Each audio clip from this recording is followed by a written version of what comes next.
Chua chua chua! Attack left lane! Wards? What are those? No!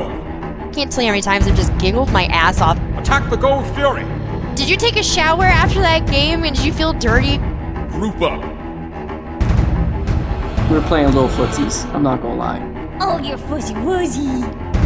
Let's not hurt them too bad. Let's make them scream!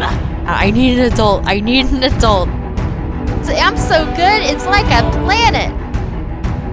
Split push!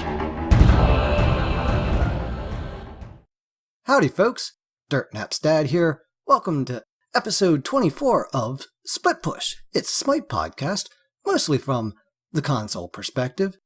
Yeah, we're pretty much going to leave it at that, although we do bring in a little special PC perspective here today, but I'll get to that in a minute. First up here with me, it's my good buddy Guy. What's up, everybody? And then we got Beagle Girl. What's up, everyone? Ooh, she actually sounded a little bit motivated this week. How about that? Because we have a girl Whatever. on with us. She's a little there more it is. Right, Dan, Yes. giving Hey, things what's up? away. Lady Smiters. grill power. Anyway. All right, these guys are getting out of hand already. Next up's Dirtnap Dan. Hey, what's happening, everybody? And we got Yuki. You cannot hold back my fire and fury. Or sarcasm. Yeah, that's very true. Yeah, And yeah, a don't very, try. very special guest with us here this week. From Twitch, it's the one, the only, it's Smitten. Sorry. That was great. I love it. I How love you it. doing I today, love it. Smitten? I'm doing awesome. How are you guys? Oh, excited to have you on. I've excited to looking be here. forward to today. Yes. Oh my goodness! I've been lurking on your stream here the last couple weeks. You know, just checking things out, see what you are. I love that little putty tat that you have there. She looked like a nice little calico cat, wasn't it? Yeah, that's Binks. She's the strangest cat I've ever had, but she's pretty awesome. I think all cats are strange in Oh one my way God. or another. Oh, yeah. That's pretty true. We got 4 of them. 5. Five One's of them. 5 of Sorry. them. One's pregnant. Yes, 5 now. Oh. Well, one's on a temporary visa. We'll see. Kittens. He's been doing okay, but we'll see. But anyway, we're here to talk about some Smite today. And first off, Smitten, why don't you introduce yourself? Tell the podcast world a little about who you are, what you have to do with Smite, and why you're here today. Awesome. Okay. Well, my name is Smitten. I have been a content creator / streamer in the Smite community for almost 6 years now. It'll be 6 years, I think, in January. No, I'm sorry, in March, whenever I made my first YouTube video.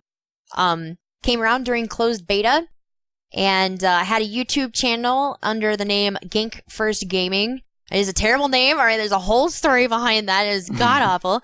But he started out with the How to Fail at Smite series, and Hi-Rez really kind of embraced me as like a content creator, promoted me a whole bunch.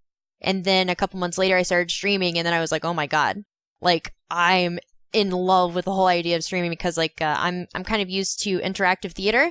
So streaming was like so much more natural for me as opposed to like reading off a script for YouTube. You know what I mean? Plus I get to like interact with people, which is my forte. Sweet. But yeah, I've just been hanging out, being a chick. Yeah, I know. I started my own Smite career off with my own YouTube channel. Never really got too far along with that. I was young in the game, so wasn't very good at playing the game. But it was Still I not. was doing something. Neither was I'm I. better than you, Yuki. Oh. It's happening. Shots fired. We're 1v1 tonight. I'm recording spectator We were mode. Here I 1v1 come. last night. Spectator mode. We were 1v1 last night when you were broken Erlang. I still beat your ass as Chalk. Oh, dude, Chalk is bae though. No. Yeah. I hate Yeah. Erlang. You know it. He's upsetting. Like, all right, can I actually fight back this time instead of just standing here letting you do some math with these It's gonna numbers be flying on Joust. It's gonna be legit. It's gonna be a duel, baby. I got you want spectator full on. mode. All right, They well. fixed it. They fixed spectator. I will be the caster of a lifetime. Oh. Oh God. Did they actually Coming fix soon to a Spectator though? YouTube theater near you. Yeah, Smite has one of those. Did you know? Yeah, Yeah, spectator mode. Apparently, it does work now. No way. Dude, because I Dan used accidentally went into it the other day. Yeah, I used to do a series on my stream called Bronze League Bravehearts where I would go in and like coach individuals while they were playing a ranked game live. But like I had to stop doing that because like the spectator was just god awful. Yeah. So oh my gosh, I may be able to start doing that again. Yo, thanks guys. I didn't know that. There you go. Yeah, I See, there you know. go. Learn things every day.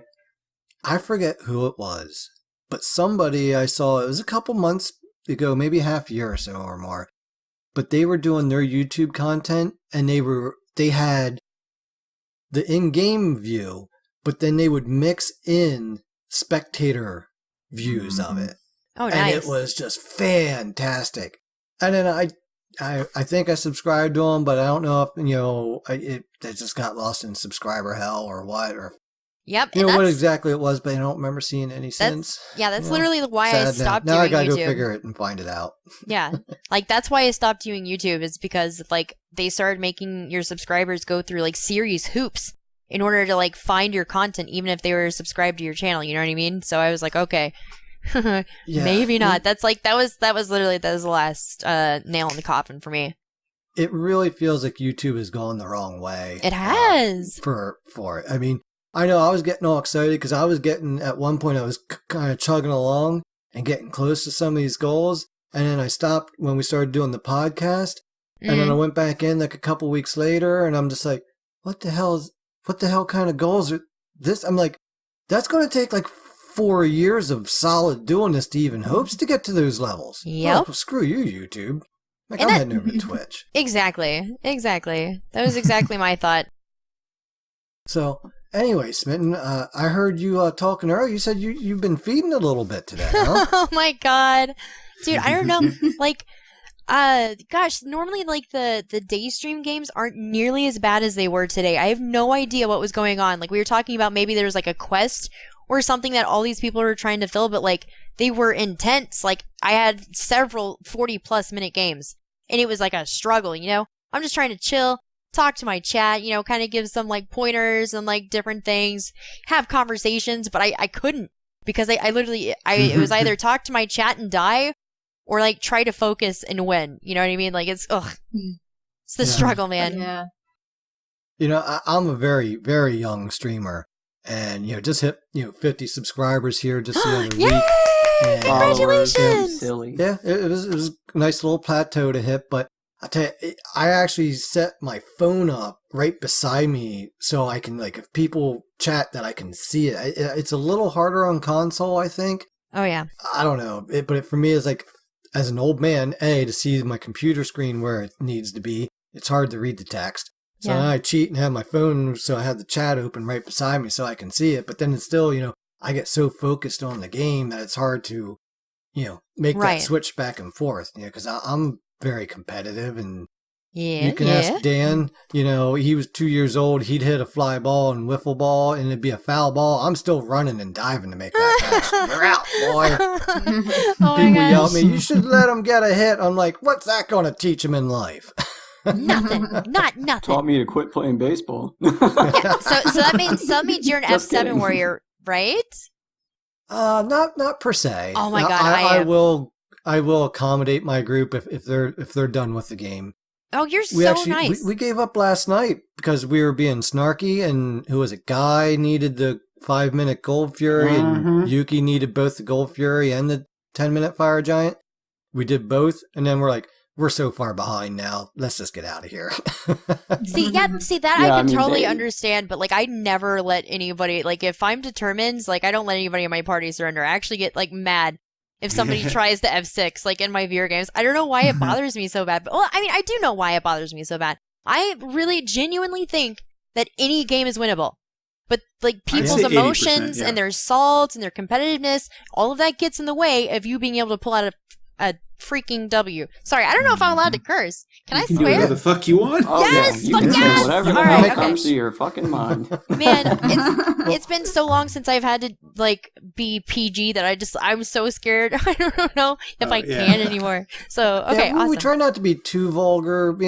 Innuendos are okay. Straight, direct vulgarity we try to avoid. But Right. cursing is gonna happen. And matter of fact, there's a hashtag Make Beagle Swear. She's only 15, God. so she doesn't like to yet. Aww, And, what a the sweetheart. community tries to get in these long community responses and slip a swear word in the middle because she reads them off. And I had a sailor's mouth at 15, so good on you, They're girl. mean. You're going places. But getting back to what you were talking about there, I firmly believe that any game is winnable. And there's times where it's so frustrating, things are just not going your way. But it's time to change tactics. Learn how to play from behind. Learn how to play defense.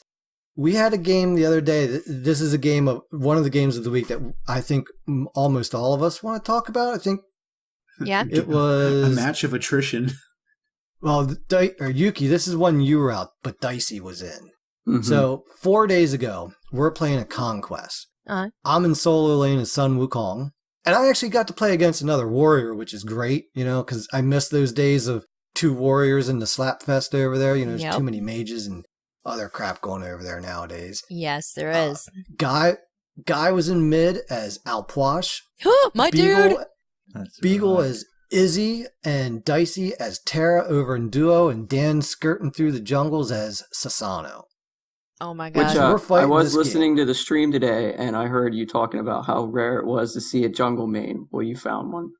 Oh, Yep. that's yeah. Seriously, He is our jungle main. I did I was, because before I was a streamer, I was going to school for biopsychology. I wanted to be like an actual scientist out there, like running my own experiments and stuff. And Sweet. so I've got I love like crunching numbers and looking at data and trying to like analyze it, and all these through. Anyways, I did this survey for the Smite community, asking them like what platform they played on, how long they played Smite, and what their main was, and like a couple of other things, like some basic demographics and questions about their Smite play. And after I had like 3,000 responses, I went back and looked at the data, and I found that there's a very small percentage of jungle mains, people who describe themselves as jungle mains, and if you think about that, like, that's probably why, like, casters during, like, the SPL and stuff, like, get so fixated on the jungle. Your jungle is, like, the one that's going to determine, the ebb and flow of your game, because you rely on his ganks, you rely on his rotations for buffs, you rely on this, and you rely on that, right? So, Amen. like, good junglers... You guys are welcome. Yeah, good junglers are even more rare than being a jungle main. So, like, I don't know, I was thinking about that today. It's pretty crazy. That's like the most auto-locked role when we play, though. Like if we're not a full 5-man, jungle's almost instantly auto-called. Right. Yeah. But they're never the good ones. So, well, anyway, I gotta get back to this game because I'm sitting here looking at this little picture of Sun Wukong, and he's just like, I need to talk about this game. Because it was good back and forth game. It was a 45-minute game in its entirety. Those are And fun. at 41 minutes, they're aggressing on our Titan and get him down to half health, but we're able to defend. Yes. But we know at this point we're down 2 Phoenixes, mid and right. The only one we got up is left, and we're like full on defense mode. Right. Now I'm gonna give you all a tip here. This is how we won this game. We put wards out defensively. Wards? Okay. What are those? Who would have thought to 75 do Who that? would have thought, right? 75% So, of the you Smite know- community just asked what are wards. Guaranteed. Yes, exactly. But right out between the Phoenixes, where the jungle comes down that little T intersection, it runs right out there inside the wall. We had 2 wards there, and then 2 wards on top of that. So we knew exactly where they were all coming into that Phoenix, and we're like, We also had wards inside our Titan room Yeah, Yeah. towards smart. the walls. we were ready for this because all they had to do was circumvent us, and it was game over. Right. All right. So all 5 of them are coming towards the right Phoenix, and we're like, okay, I don't trust this. And then I see their Osiris break towards mid through the ward. And there goes Thanatos. And then they attacked, and we're like, I think who was it? Dicey stayed and maybe Beagle. But I Dicey know and Beagle defended right Phoenix. Yep. Yeah. Mhm. Me, Guy, and Dan start bolting towards the Titan. Right. Guy throws his alt down over the mid Phoenix area and kind of just inside the Titan area. Osiris is in the lead. I tiger and stun or root him, whatever the hell. I don't know. It's a stun. I'm excited It's a right now. stun. Stun, yes. Yeah. Stun him right on the edge of it so he's still in it and not at the Titan. And we managed to kill both of those. I go up in the air in my alt and I'm looking around like, where the fuck is it? Where's Treblanque? You know, he's who I'm thinking of because, you know, their hunter can shred the hell out of our Titan. Exactly. And I get the call, Cerberus is on Titan, Cerberus is on Oh, Titan. no. So I turn around, I alt back down on him, we kill him, and then you hear that noise. Treblanque basic attacks. I'm like, no! Branching And I bolas. sprint through the Titan to body block him, and we just collapsed on him and killed him. The Titan was at 183 hit points. Oh my god. The Toth was now shitting his pants and running, and we killed him very quickly. I have a And it was just like, perfect run little down interjection. middle lane. Yes. Go that- ahead, Dan. Perfect that's- little and- interjection. Oh. I Sisano pulled the Shibalanque. No, the Shibalanque into the Titan. So, and then I Sisano ulted. My ult hit him, knocked him up, and knocked the Thoth up. And by the time the Thoth hit the ground, I killed his ass. See, like, Mhm. and that's exactly why you F7. Even if Yep. that you have been bullied all game. Like your ability to turtle in season 5 it's the best that it has ever been. Like, I can't tell you how many games just this season alone that I have been able to come back through some like decent turtle strats with, obviously, like what you were saying, like with vision and all that. But like, if you kill the right people first, it'll cause the other people to come in. You kill them, you just rush down the lane. There's no better feeling in Smite than that right there. After getting your ass handed to you for 40 minutes and then winning like that, that's the dream, man. That's And it was exactly great why you 'cause play it was Smite. just- we're all running down mid lane, so three of them go. Guys, like, I gotta go take care of the minions that are at right Phoenix because it was a huge wave of them. Mm. And I finished off the last couple minions that were scraggling in around the Titan. And they're all like, what do we do? I'm like, just go for it. Like, I don't know if we can get down there in time. I'm like, It doesn't just matter. You got to do go. it. You got to do it because, And- oh my god, yes. And guys like, should I defend this? Like, yes, you have to kill those minions. And then he's like, oh, I got teleport. Put a ward up there. Put a ward up there. Oh my god. I'm going down center lane, clearing minions, and they're clearing Phoenix. I get up to the Phoenix. I'm like, oh god, I can't even run past. I still get to hit this thing once or twice. And they're like, I don't know. We should fall back. They're coming up. I'm like, no, I all can in. tank this. And we went in, and I didn't even actually get the tank because someone hit it before me. But I went up in my alt when they were all coming in. I had an extra, had my double out there doing the dirty work. Came down, landed, and with the killing blow, I plopped my 2 out and circled, killed the Osiris, killed the Titan, and that was game. It was just phenomenal. It was That's so right. awesome. That Top feeling plus right there- Upgraded teleport for the win. Yeah, that's Yes. exactly why you play Smite, is for that feeling right there. Like, those back and forths mean everything, and you get so many of those nowadays. Yeah, we Mhm. were hype. We all erupted. We've gotten Yeah. pretty good at the defending Titan after getting our shit pushed in for the entire game because we're getting better at it. But man, we've been, especially the last month, we're really bad in the mid game as a group. We're we've getting been better really at it, though. struggling We're with getting it. a lot better. Yeah. I'm like our our team's shot caller and jungler, so I see a lot of what's going on because I'm the one paying attention the most to everybody. And yeah, we're getting a lot better. Yeah, it seems to be for this meta that we're currently in that mid game is possibly far more important than early game, because I've seen so many flops. Like, even if like they're doing really, really well. Like today I had a game on stream where for like the first 25 minutes these like the enemy team they were just doing everything perfectly. They were rotating for objectives, they were taking down towers, they were invading our jungle, they were rotating as like 3 and 4 man groups. They just like at every turn, like they were just like beating us. And then there's a point at like 18 to 20 minutes in, which is solidly into the mid game, that we started getting kills. We started like slowly taking back the jungle, slowly taking these objectives and like just grouping up, and it just like it turns at mid game nowadays. So if you can withstand the pressure and the agitation of a really shitty early game, you can change things around in mid game. I've been playing a lot of Kumbhakarna support lately. We've actually kind of locked in our roles a little bit more, because basically what happened, Smitten, is we were okay. We're decent players at the game, but recently we've been playing more and more Conquest and getting better at it. Yay! So we've been going up, Smite's been like, oh, you're getting better at this game. Why did you play against these guys now? And it's like, oh shit, these guys are really good. Yeah. And so we've had to learn the hard way and, basically been humiliated a little bit. But the other day, just like you're saying, the early game's just not as important.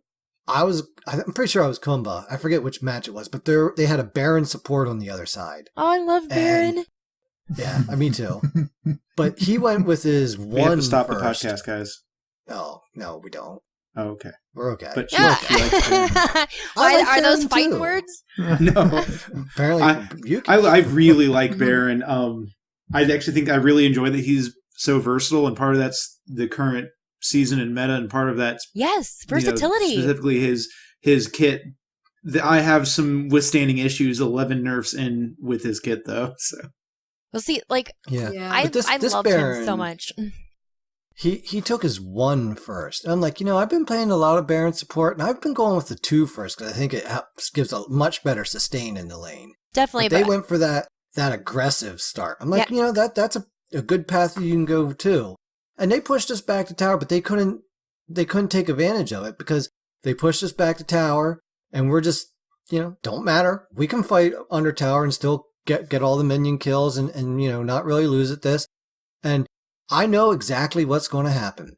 They're getting greedy and want to get our purple. And I'm like, damn, you should be heading over towards red. Guy, you paying attention too? Yep. They went for our purple. We 4-manned them. Like, yeah. Oh yeah, dude. like, go ahead, get greedy. Baron probably getting his Yeah, one so probably had more to do with like their wave clear. Like I could see like justifying getting Baron's 1 if you're support Baron, if you're like if your ADC doesn't have great clear early, like Chiron. Yeah. Like you would definitely want to get your 1 instead of your 2 if you're laning with Chiron, who and I it hope does gets depend. a buff. I really wish I could. I remember which game it was. I've played so many Kumbhakarnas lately. I'm just like, they're all looking at the blended list together. Here, like, yes. Which, I'm just going to say, to round out my viewpoints of the week, love Baron support, been playing some Soul, mostly Soul carry. Just one thing, I had the best accidental ult ever. I went to hit my 3 to get the hell out of dodge, and accidentally hit my triangle and dropped all 8 shots of my ult on the enemy Alposh behind the tower who was attacking people that were on the other side, and I killed him. I'm just like, oh, that was the best accident I've done in Smite. You fat fingered your ult and it came out successful, dude. I love that. Yeah, it was a FF's fat in the finger chat. moment, and I'm just like, what? I'm like, because I see my ult go off, I'm like, oh, hell. I'm like, oh, that's a good thing. Hell yeah. yep. But I gotta throw this out. Hats off to the Chiron that was our 1 random the other day, and he was the carry, and I'm support, and I'm a very aggressive Kumba, and there's a point where I kind of get this. They're about that right amount of health that if I root them, ult them, or no, if I yawn them, ult them, hit them with my root, and then I turn and can kind of like, there you go, carry, it's all yours moments. Now, normally I'm with the team and I'm communicating, I'm setting them up or something like that, or they played with me enough to know that. This Chiron, I forgot that he was random, and I'm just like, oh, Tara's at half health. Yawn, alt, root, and as soon as she landed, my root hit, and all as I see is the Chiron alt arrows coming through me. I'm just like, this guy is God. I was so happy. And it was great because so often you get the randoms that are just not on the same page as you. Especially when you're used to playing with people and communicating with people over chat, Right. or voice comms, I Comms, should yeah. say. And it was just awesome to have someone there that was competent, that was just like, I know how to play this game. I already see your play style, and I'm already with you. And it was just hats off to him. Hats off to him. But who else got some important notes here? I know there was some other games that wanted to be talked about here. Oh, I got a Anybody? few. Anybody? I'll take this one up. So, new patch finally loaded up on console last night, or on PlayStation. I should say console because I think Xbox is still waiting on it. But then the Erlong bus came through. Now, we'd read the patch notes last week and could have sworn they said it was losing, the Erlong Shen's dog was losing the 15% damage. It was just doing the 2% health shred. Apparently not. Either we misread it, they mislabeled it, something didn't get changed. Don't know. But I was Amy in solo against this Erlong, and I'm like, all right, not too bad. I got my heal and my shield I used for clear, so should be fairly good to, at least sustain with him. I'm not looking to bully him out, because with the items right now, it's hard to do against an Erlong. But I have a good character to at least, maintain a level equivalency. He was two-shotting me, like right out the gate. And Jesus. Everyone was like, there's like a third number. Dan came over, his Mercury got 3 shot to death. He's like, there's 3 numbers popping up. And we went and checked, and we were messing with it in the jungle. Be warned, he's doing 15% basic attack damage on his dog, as well as the shred, which means if an Erlong goes jungle... there's been an Erlong in every single one of my games today, too. Now that I'm thinking about it. That must be what people are talking about. Like, they're exploiting the Erlong bug. Oh, God. Super strong right now with that. Yeah, if an Erlong goes jungle, goes Kins early, while it's not necessarily effective, goes Kins earlier instead of towards the end for a jungle, his doggo is, with the kin size, is doing 6% of your health every basic. Oh my God. So in 10 basics, or 5 seconds late game, you're losing 60% of your health off the top before anything else is calculated. Oh, yeah, we were playing with that terrifying. in the arena last night, just in a custom practice custom match. Yeah. Yep. And I'm like, he's like, just build like you would solo lane, because I came in as chalk, so I built full build solo lane. Some physical defenses, a little bit of magical, and a little bit of my offense. A typical thing that I would end up with at the end of a game is chalk. Right. And I stood there and just let him attack. Literally, my health bar just went zoop, gone. Oh. I'm like, holy fuck. I'm like, okay. And then we're like, let's fight. And with that build, I couldn't do shit to him. And then I went back and I'm like, well, fuck this. I'm just going to go offense and try that route. And, get rid of the magic defense, because, I'm not typical build at this point. I'm just fighting him. Right. And it took everything I had. And me dropping abilities. With the build designed just to go after him. Yep. And me dropping abilities made a big difference. Yeah. Can we just, we should petition Hi-Rez to just, take him off make him unplayable until they fix that. Because it really is, it was extremely frustrating. I mean, we won against him earlier today, but... I don't know if it's a bug. It's got to be. Yeah, it's got to be. It's intentional at this point. I mean, because it's in the they even put out a ability hotfix description today, and it's not fixed. Yeah, I mean, it's in the ability description. I mean, I thought they were losing the damage and the item proc and giving him that percentage, which is we were already concerned about. I mean, 2% right out the gate every time. Right. And Erlong attacks really fast to begin he's got with really the mink. Yeah. Yeah. So that game didn't go well. I'm just like, guys, something's up. We just can't. And we surrendered that one. There was but I've been on a little bit of an Amaterasu kick, learning her a little better. Fun. Sorry. Yeah. I love the Foxy skin. It's my first cosplay. Oh, nice. I got a couple I'm working on, but a whole different story. But I try to take Vaughn whenever I feel squirrely. I think Vaughn's still very underrated because he can build. Oh yeah, Vaughn is kind of like, dude, he's great. I played him I run old school ARAMs on my stream sometimes, and I rolled into him one time, and I was like, oh my god, I'm actually I'm doing work, man. Vaughn is annoying.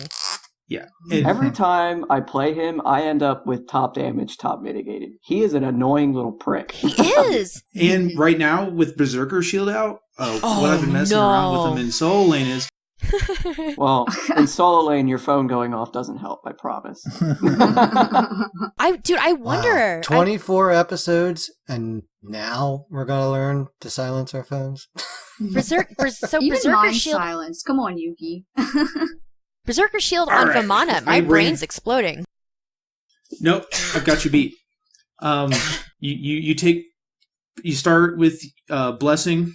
I've been messing around with attack or Hunter's Blessing, but still typically you're looking at Warrior's Blessing yeah. or going straight into Berserker Shield. But you take Berserker Shield, Boots, and then Gladiator's Shield. Because you're getting that 10% cooldown. You're fairly efficient. You don't necessarily have any cleaves for the Berserker Shield, but between the two, it really alleviates his mana problem. It gives you pretty decent defense for a total of 4,400 or 2,400 gold. You're getting, so for 2,400 gold, you get both Berserkers and 3,400. Yeah. 3,400. Yeah, you get both Berserkers and Void Shield, which gives you a lot of power early on with its passive. Right. It can let you get very aggressive, especially if the jungle is also physical. Man. You just Dude, walk at people. We haven't really seen Vamana like pop up in the meta in quite some time. Like he's been picked up like randomly here and there, but never like consistently. So I wonder, like, there's got to be like, because there's a way to make him viable. I just think it's like a build issue. I think like you have to itemize against like his certain deficits. Like his mana cost is just ugh, and he's got these long ass cooldowns. Ugh. Yeah, the cool. Dude, I got him in Assault a few weeks back, and I'm like, all right, Vamana in Assault, not too bad. See the enemy team all magic. I'm like, son of a bitch. Yeah. Huh. Well, Yeah, it's maybe just I'll an start interesting- thinking about that. I mean, he benefits from Shoguns as well. It's very weird. His passive makes him hard to build into currently because there's so much damage coming out of magical. Right. But he's been fun, been winning and losing with it. But he's such a news. He sticks so well to people, and he could absorb so much if you ult, and they're not using any anti-heal on you really, or not doing much about it. You can really help absorb a lot of incoming damage for your team. And we haven't really seen, now that I'm thinking about it, like, we haven't really seen much Vamana since Frostalis, like, first came out. That's whenever Vamana got, like, super popular after that, because he really benefited off of that. And I will argue Frostbound, against Hasten Katana any day. Hasten Katana is stupid on him. I mean, if you can go Hasten, Berserkers, and Shoguns, and then build the rest of your defensive normally, and just run people down, without Frostbound. But if I'm going with like a jungle build for him, I'll typically take Hasten Katana and Frostbound, since I'm not really looking for those defenses, and the capacity to stick to nearly an entire team, because you can just run through one person, get a few bops, let your carries come through and do their damage, and you're looking at the next person in line and just take your turn going through and slowing people down. Nice. Yeah, Yuki's our resident thinker. Ooh, so I'm the killer. he's your resident theory crafter. I like it. I used to, on stream, I did, I called the sessions, the meta buster builds, and I would go through and take, one god, and we would very, like, in-depth go over, their kit, looking at exactly what the kit does, what type of CC it offers, the damage scaling, the magical power, physical power scaling, looking at, cooldowns, mana usage, everything. We just looked at every line of text, broke that down, and then kind of like would go into a thing where we would discuss, well, what do we know about, say, Zhang Kui? Like, what do we know about him? Like, he's got strong clear, he's got a bunch of AoE damage, but he's, and he's like, got no skins. Right, and he's got no skin. So, like, we would talk about, like, their deficits and their benefits, and then I would go through and read every single item and try to, incorporate that, be like, well, what do I think would happen on Zhang Kui with this item? And then I would kind of, like, put together a build and run with it. Like, it was so much fun. Like, I miss doing that.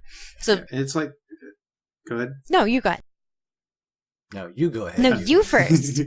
I I don't remember what I was going to say. I'm just rambling. and that plays into take the time to think about characters, especially if you play on a team. Dirtnap's dad loves playing Kuma. Beagle usually plays Carrie, and she likes Artemis. Oh. Kumba helps keep Artemis safe. Artemis is passive after the change off of crit to percent damage on CC. No, yeah. I played with Dirtnap's dad in the carry lane. I played Artemis, and he would mez somebody, and I would ult not directly on them, so the pig doesn't instantly charge them like it would if they were in that front cone. Yeah. I would fire the pig off to the side, hit the mezzed enemy with an auto to break Dirtnap's dad's CC. The pig hits, and then you time your slow. I mean, you can chain with Kumba and Artemis. You can CC chain for about 8 seconds mid game. Oh my god!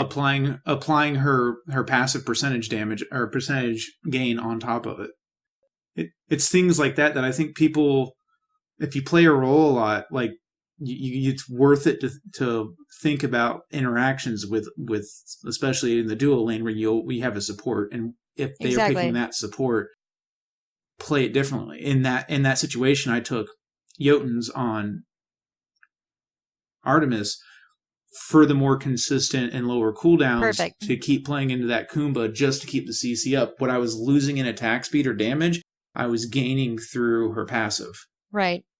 And that's really cool. It's really cool, like, being able to do that. Like, this is the first time in Smite's history, and I can say this with 100% certainty, that we see such variety in builds, in team compositions, and, like, it's like, this is the most flexible variety, like, season yet. And I love it. I love how different each game feels.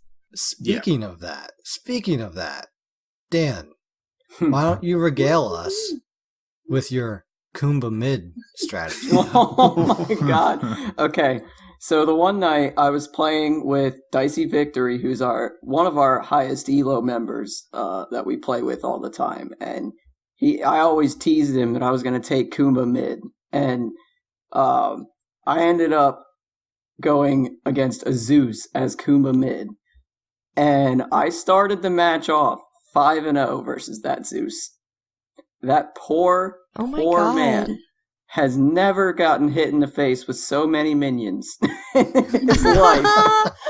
And you're building damage too, and he's so squishy. Yep. And then whenever you die, he's got to hit you for a long time. Oh my god, that's perfect. Right. I would just walk up, he would throw his shield down, I would yawn, his detonate charges would go away, I'd wake him up, I'd ult him up in the air, he'd come down with like no health, and then I'd just hit him with the root and he'd be dead. Oh my god. Oh my god. It got to the point where their Kumba, who was their support, had to sit in mid lane and yawn me off because every time I came in, Zeus died. Oh my god. I think the highlight of that game though for Dicey was, oh my god, there's 2 Kumbas and they're passive in the middle of the map. I don't know what to do. He was like, what do I do? Do I body block or kill the other one? I don't know what to do. Always kill that it. was a really fun game. That was just great because you both went down at the same time. It was just like bam, bam, 2 Kumbas taking a nap mid game. Like literally right beside each other, just 2 of the same skin Kumbas. It was toe to toe. You were like tickling each other's feet. We were playing little footsies. I'm not gonna lie. Oh, you're taking naps together. Yeah, it was cute. Oh yeah, that was a really fun game. Oh man. What other crazy games you had this week? I know you had the Erlong Jungle. I told you to take it.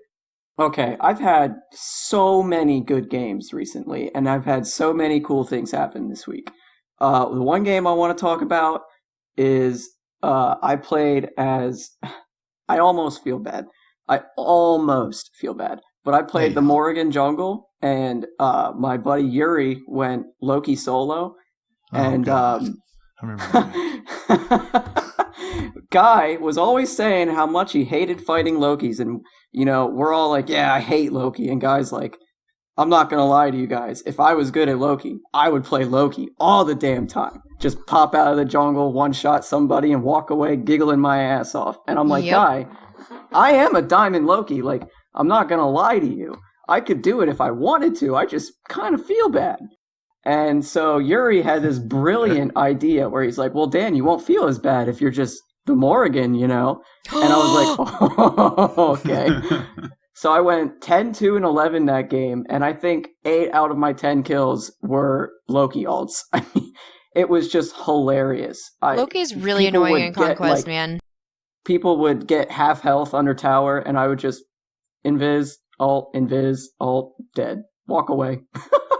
Oh, it was so much fun. And I had Boomba's mask, so I was just flying all over the place. Like, he's terrible, but whenever it comes to, great. like, objectives, like, he's not, like, you don't do that with Loki, you know what I mean? But, like, he effectively takes out at least one of the damage dealers late game, which is massive, and his ability to split push without any sort of repercussions. You know what I mean? Because, when a Loki starts split pushing, that's all he's gonna do until all of your shit is gone.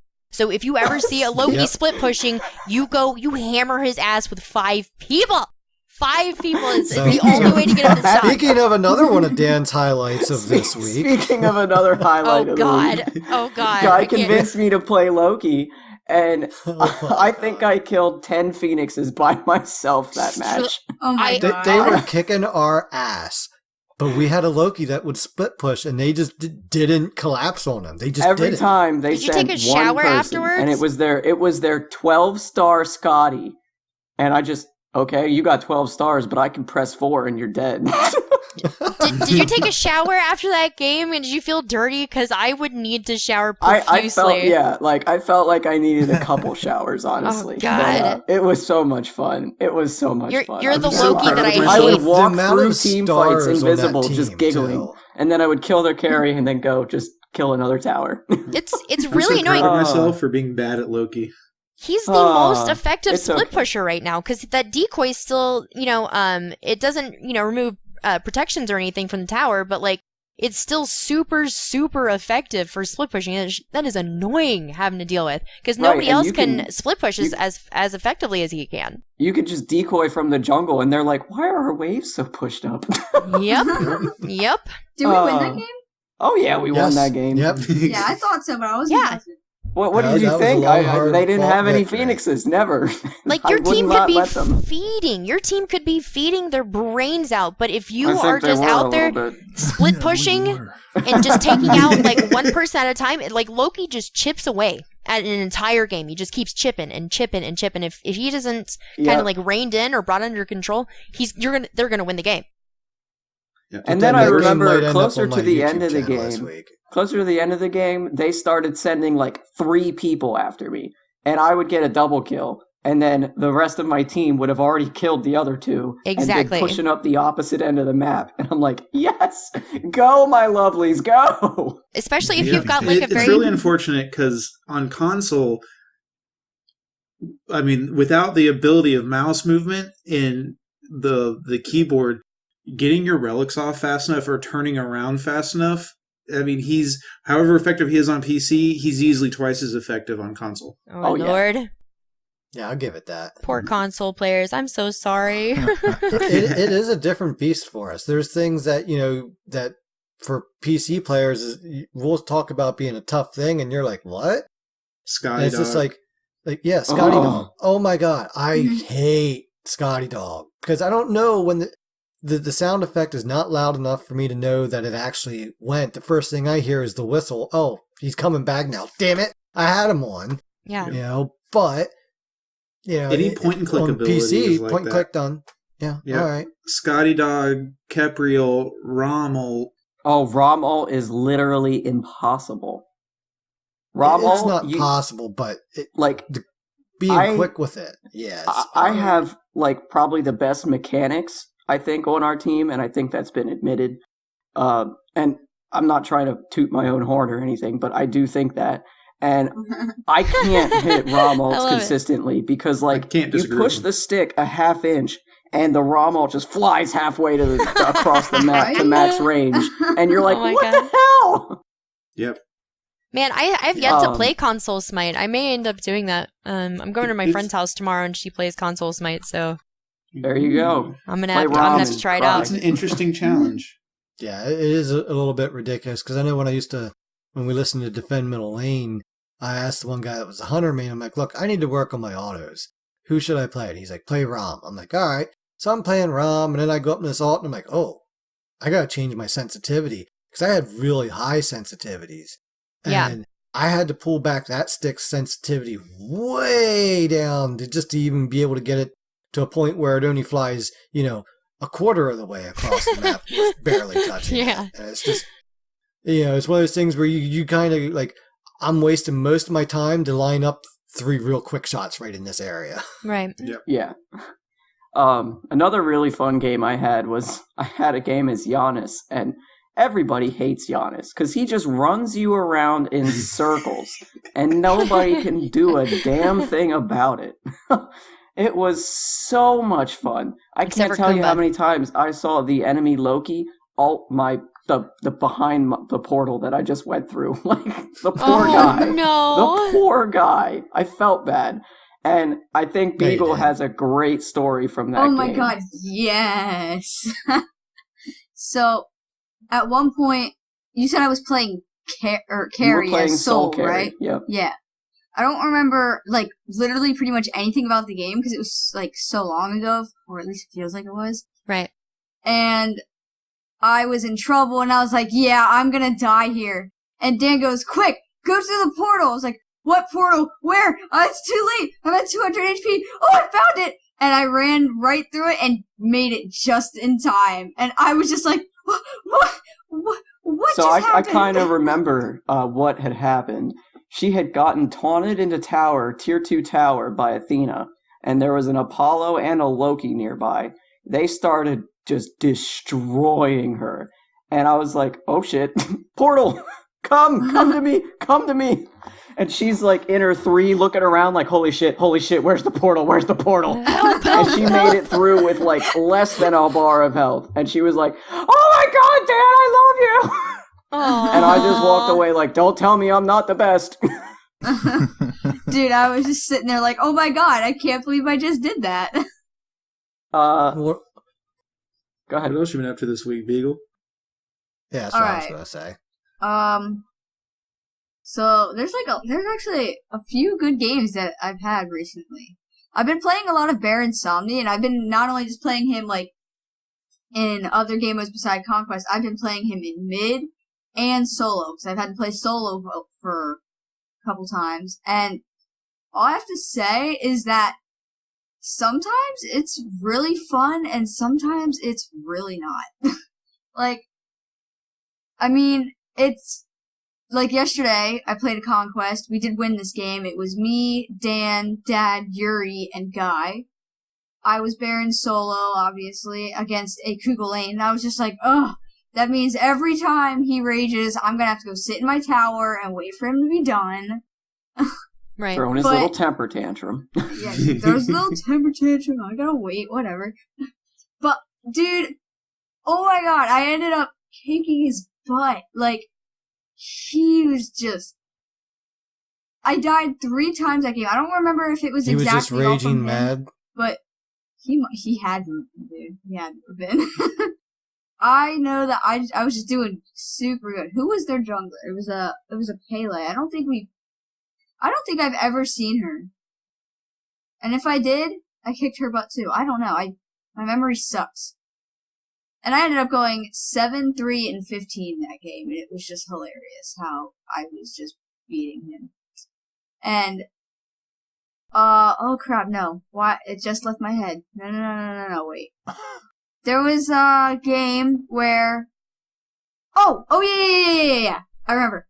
So there was a game where I was playing... I'm pretty sure it was Baron mid, or not Baron mid, Baron solo. It might have been Bologna, but I think it was Baron. I'm pretty sure at least. Because I remember, they had a Bakasura jungle. I don't remember who I was going against. Was that when Dan was the Baka too? I don't know. This was a while ago. But I remember, they had a Bak. Oh, wait. Oh, okay, never mind. And at one point, he ulted me and was trying to chase me to kill me, which this Baka was playing very well. So I was like running through tower. Oh my god, he's still chasing me. I turn around. And he's running out of tower and he just dies. Oh And no. I was like, wait, what? I get the kill. I was like, wait, what? And it turns out that I killed him because he chased me through tower, and I think I ulted him too. But like that was like when he was still like full HP. I ulted him to pull him into tower, I think, and then he started to chase me, and I ended up killing him, Right. which was super hilarious. Like, and I remember that guy messaged me after the game because we were talking about beagles. Because he was like, oh, do you have a beagle? Because my username. And I was like, no, I wish. He's like, oh, I have a beagle. We were talking about that for a while. And I was like, dude, I wanted to tell him how hard I laughed when I killed him there, but I just didn't. I didn't Aw. want to be that mean. Aw, you're such a Like- sweetie. I was laughing so hard, I was like screaming. Because I think She I was might have. literally screaming. Yes, my ears still hurt. I'm the You're same welcome. way. I can't find that game though. It Yeah, was I think like that was yesterday. I was just wasn't now it? looking at it. no, that was not actually. yesterday. That was not yesterday. That was. It was. wasn't that long ago. It was yesterday. was- We play so many it was games not it does blur yesterday. together. It was. one day There's no ago. way it Yeah, was I was yesterday. Vulcan. I don't know when it was, but I don't. It. No, it wasn't yesterday. This was. It was yesterday. Okay. No, it was not. Because hang on, stop. What are you doing? All right. Hang on, wait. I have the messages still, so maybe it was on Friday. Don't make her It get was, the receipts. Oh god. So It was last Guy, Friday, so it was a while ago. tell us about these Vulcan games. Oh, Let me help you, guy. He likes when I'm playing Kumba because I'm like, "Ooh, what's this big circle in the ground? Let's all stand here for a minute." Oh, Yup. it's beautiful. And I'm like, it makes it so easy to rotate from mid lane. I'm like, oh, my ult's up. Which way I'm going to go? Whose stun am I going to get this time? Is it going to be solo or? So yeah, I've been playing a lot of mid. That's basically all I've been playing. I won't let You nobody sound else play it. So down about it. I mean, Yeah, I played How many times- Nami mid last night. Went 10-0. oh god, it's so We good. had double hunter. It was That sick. that wasn't intended, but worked out No. quite well. It worked out real well. Yeah, same old. Just play a lot of mid. We've been playing real well as a team, I believe. We're starting to get our communication down a little bit better. Yeah, after having our yelling fit a little bit ago, and we're like, "All right, let's talk about this.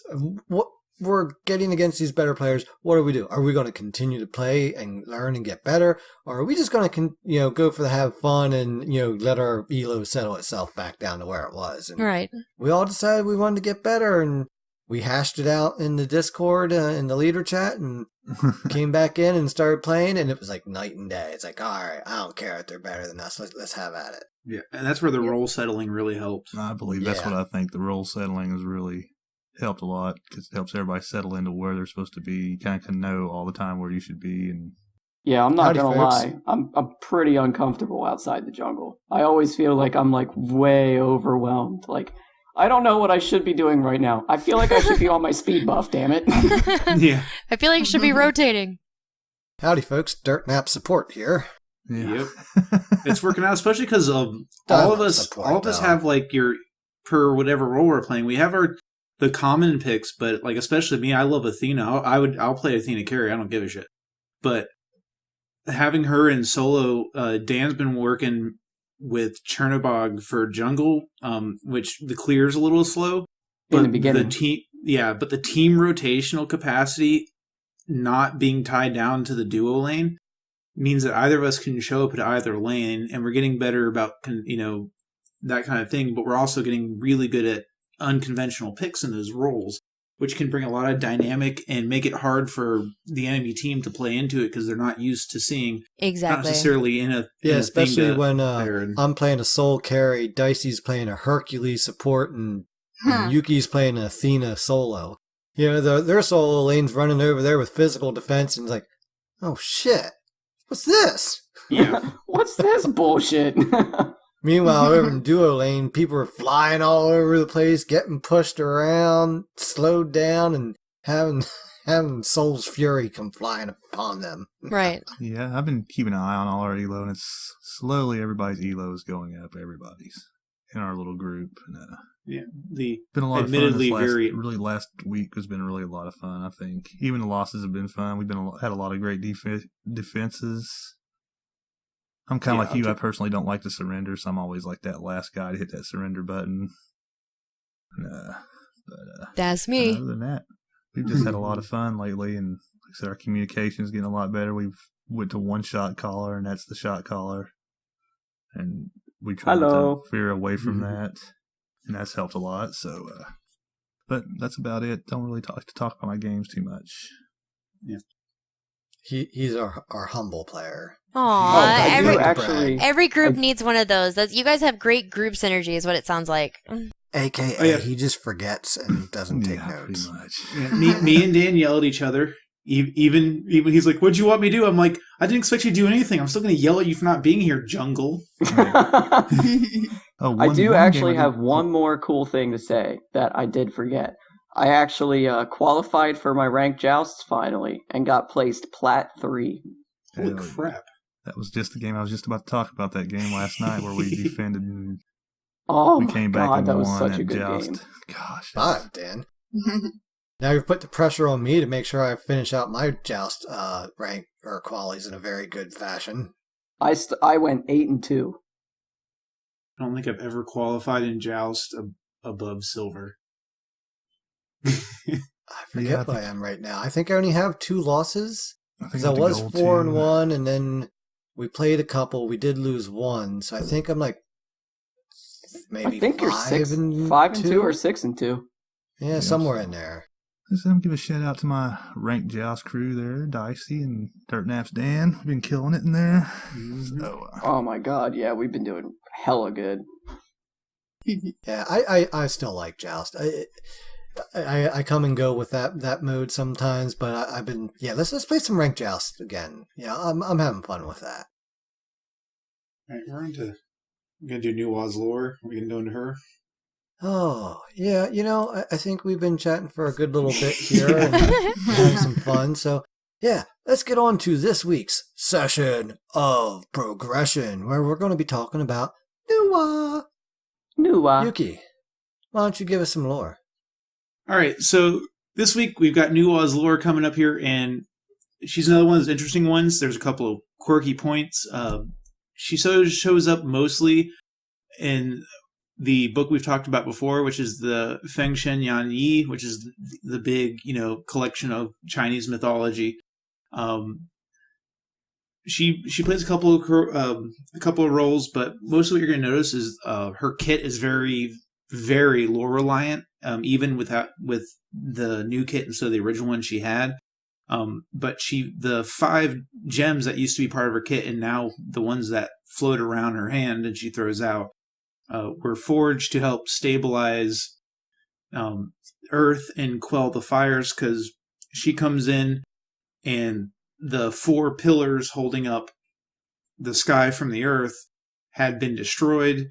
And the crazy shit is she's like, what's a good idea? You know what would make good pillars? The legs of the world turtle. She cuts off the legs of the world turtle and uses them to restore balance and hold the heavens up. That poor turtle. What did he ever do to her? Turtle egg pillars. And she serves as a mother goddess, which is where the clay soldiers come from. She creates life in the human race from clay, and she fires them, probably looking something in the lore about them being terracotta, as that was common use back then. So, and that's really all it stands out for her. But she plays a pretty integral role, as she was one of the first 2 humans, or first 2 beings, I should say. Her and her husband were the only 2 beings on Earth. Oh, so she's the Chinese Eve. Yeah, pretty much. But she goes by a couple different names because in Chinese, in mythology, there's the name, and typically there is a formal name or a heavenly name. So that's why coming up with, I'm trying not to cover too many of them, but that's pretty much her. All right. Well, there's your lore. Now you have it. So I just like saying Feng Shen Yan Yi. Feng okay. Shen Yan Yi. I love Chinese pronunciations, and I don't even do the different tones, because there's 3 tones in Chinese language. The more you know, and knowing is half the battle. G.I. Joe. All right. Good. We're just going to start. I'm just going to read through the abilities here real quick, and then we'll get into discussing them. So her passive is Strength of Wood. After 5 successful basic attacks, Nua's next basic attack will root enemies for a duration of 1.5 seconds. Her 1 is Mysterious Fog, so she condenses moisture into a fog at her location. Okay, and it rolls forward, right? So while she and allies are stealthed while inside the fog and have increased movement speed, attacking does break the stealth for 1 second. Enemies that run into the fog take damage and continue to take additional damage every second they are in.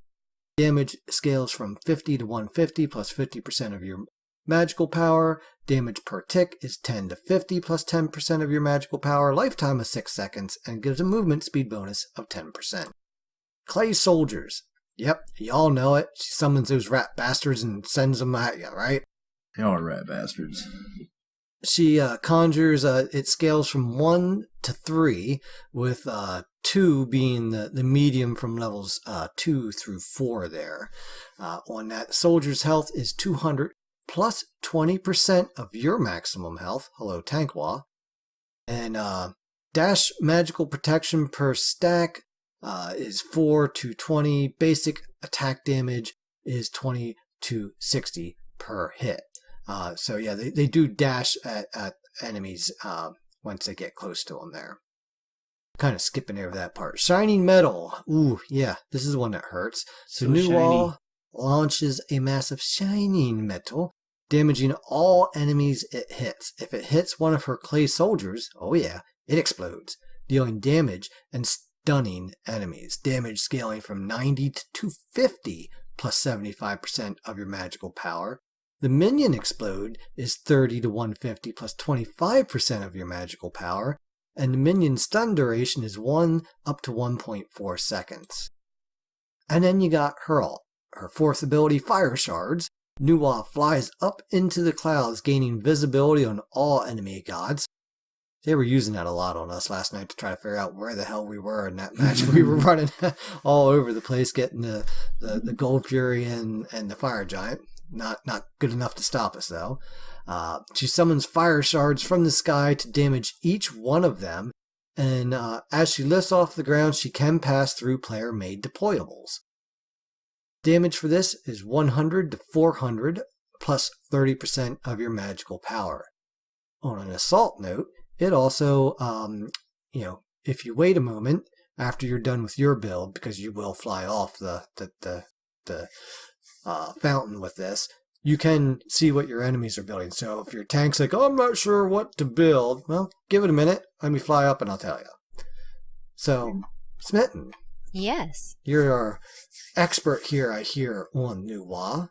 Yes. How do you play this chick? Like what's the ability build out? All that fun shit. How do you combo? What's fun to build on her? Oh my gosh. Okay. So you picked the perfect goddess for me because she's my absolute favorite. I've played her more this season than I have in previous seasons, mostly because of the item versatility. But mostly, I really enjoy outplaying people with her in the sense that Nua's very, very special that if she gets tower dove, she's got a real chance to escape, not just with that minion stun, not just with her ult, but the fog, man. I will rant on and on and on about her fog. It is the most fun, excuse me, it's the most fun juking ability in the game so far. I actually saw you today. You were fighting a Zeus in mid lane, and it was pretty close to level 1, if not level 2 or 3. Yep. And you fogged past him up the entire lane and went around through the jungle on his side to go back. Safely, Exactly. I mean, because without getting hit. Exactly, and they expect you to, never, here's like my number one tip for like fog juking, never stay in the middle. Like they're going to be looking for you in the middle. So you need to utilize the fact that you can run around. Like I've been playing Discordia lately, but I don't like her nearly as much as far as her Hairball. Yeah, I'm sorry. I'm getting over being sick. Oh, it's so terrible. But like you can't really juke around in Discordia's invisibility, right? You just you have to stay there and you're planted in the middle of it, and it's such a tiny radius and it doesn't move. So you're obviously right there. But Nuwa's fog, man, if you slip, there's like certain corners in the jungle that you just start the fog off and then you kind of run into it and you kind of like make your way around the edges of the walls and everything. Like there's just so much potential for escape there and sneaking up on people. Yeah, it's great. I actually did that the other day. I was playing her, and I don't play a lot of her, but I was trying to escape into the jungle, and I threw my fog, and I went in. I'm like, oh shit! Now it's on the other side of this wall. Oh, high five! And off I went, and they weren't able to catch me. Exactly. That's always the funniest thing. You said it about Discordia. I love seeing Discordia jumping in their invisibility, and they just sit there. I'm like, I know you're there. Right, exactly. Because she has to be there in order to survive, because she gets the CDR the longer that she's in that. So you know, guaranteed 10 times out of 10, she's staying in there unless you see her physically walk out of it. So it's not nearly as fun as Nua's Fog, but Nua is just... With Nua's being bigger and mobile, you can also bait out abilities because people are like, oh, I know she's in there, so I'm going to attack it. But if you're just floating around the edge, you can be like, oh, I'm out, and you attack the ability, so I'm nowhere near it now. And exactly. I did that in Arena the other day. It was great. They wasted so many abilities just on me initiating with the fog, and it's like, all right, guys, we're ready. Let's go. Whenever I'm playing Nua mid, do you know what my favorite enemy jungler to go against is? Fenrir. Who? Fenrir. Fenrir. Like a good Fenrir will know that against a Nua, you need to have your runes up and use your one to stun her out of her fog. Like good Fenrirs will know that. But outside of that, when he tries to brutalize you, if you just lay your fog down, he hits the brutalize once and then it cancels off because you become invisible. Yep. There's also huge outplay ability whenever like in your fog as Fenrir's chasing you around in his ult, right? Because he's looking to like try to scoop you up, and he's being slowed movement wise because he's trying to bite you. So you can just dance around in that little fog. I can't tell you how many times I've just giggled my ass off on stream, just outplaying the shit out of Fenrir's trying to kill me desperately. So how do you do her initial build out on a conquest? As far as abilities, which path do you like to go down the most? For abilities or for items? Which one do you which ability do you start with? And always your 3. Always your 3. Mm-hmm. Here's the first 5 levels. I level my 3 first. At level 2, I level the fog. At level 3, I get her clay minion. Level 4, you get the second clay minion. Level 5, you get the ult. And from then on out, you're going to prioritize your 3. Always level up your ult when it's available, obviously, but you're going to prioritize your 3, then your 1, and then you'll finish out with your minions. Awesome. Yeah, it's the most effective currently. I've seen some interesting item pickups on your new today, going with the Doom Orb. I don't see that often. Dude, Doom Orb, honestly, okay, I love mid lane so much. I love the mages in Smite. They're so much fun to play. They're so different from each other. But like Doom Orb is the number 1 underrated mage item this season, and I don't know why people aren't picking it up more often. It's 1,700 gold for 70 power. Regardless of what the item does outside of that, the fact that you can get 70 power as a mage for 1,700 gold, you get that by like 8 minutes. If you're smart and you're farming effectively, you can finish boots and do more by 8 minutes, man. And that's 70 power. That's a huge power spike. Anyways, I love Doom Orb so much. And you get speed with that too. Exactly. Right? That's exactly why I get it, because you know what? Because speed, her fog especially on console, means you're wiggling better. And they're not hitting you so much. Yeah, and like I love it. I love the extra speed because sometimes like it feels like because she floats, like the gods that float instead of walk, it feels like it's taking feels forever slow. to get Like anywhere. Zeus floats through molasses to Yes, get anywhere. yes, or Thoth, like even he's floating, but he's walking super slow. It freaks my brain out. So like I really enjoy like the movement speed boost off of that, especially if I'm like trying to juke myself out of it, getting murdered. So like having that extra little bit of speed is great. The mana MP5 on it, it's a beautiful, beautiful item, and I really would like to see more mid laners pick that up. But yeah, normally I go you start off with Mage's Blessing, and then tier 1 Doom Orb, right? I forget the actual name of the tier 1. It doesn't really matter, but you're going to be building that into Doom Orb. Yeah, no, I think Tiny Trinket is for the Lifesteal tree. Yep. But regardless, you right after you do that, you go back, you buy Pin Boots, then you finish out Doom Orb. I've been going into Soul Gem because Soul Gem is still like it got nerfed a whole bunch, just not too long ago, like a couple months ago. But it's still really, really fun, and it's a lifesaver in certain situations. After Soul Gem, you pick up Spear of Deso. After Spear of Deso, Soul Reaver, and after that, it's really just pick a litter, whatever you want. You could do something crazy like Shaman's Ring. Shaman's Ring is really, really fun to round out the build with. You could do Rod Tahuti, obviously, Chronos Pennant if you want to, have a little bit more CDR, but I mean, just most importantly with Nua, like early game, you're just trying to manage your mana. I'm the spammiest mage that I know. Like every time I have an ability up, I'm like, where's something I can hit? There's something around here that I can use this on. Kugel Khan. Exactly. Oh, my dash is up. I'm using it. Exactly. I didn't need to use my dash, but it was up. I need to use it. It was off cooldown. Shaman's Ring. I love Shaman's Ring. Yeah, Shaman's Ring is great. It really, really is. I really like what they've done with that item. It's so much better than it has been in the previous seasons. You get the extra 10% damage also on it, so I love it. So minion stun hurts. Yeah. Arguably, like people underestimate. They're like, oh, I'll just sit here and auto the minion. The minion dashes, and then you explode him with that protection shred. And it's just like, yeah, I'll see you next time you're up. The unfortunate, it's so much damage. The unfortunate after your embarrassing run back, buddy.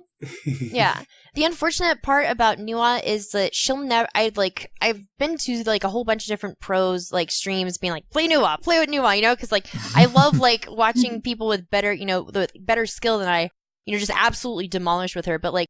She's very predictable in the sense like she uses her minions and there's like at least like half a second to a full second before you actually get stunned. Sometimes the minions get a little wonky and like they added the targeter and everything like that, and that's great, but it's still not like to the point where it's not exploitable. You know what I mean? Like there's been so many times where sorry, go ahead. Go ahead. But there's been so many times where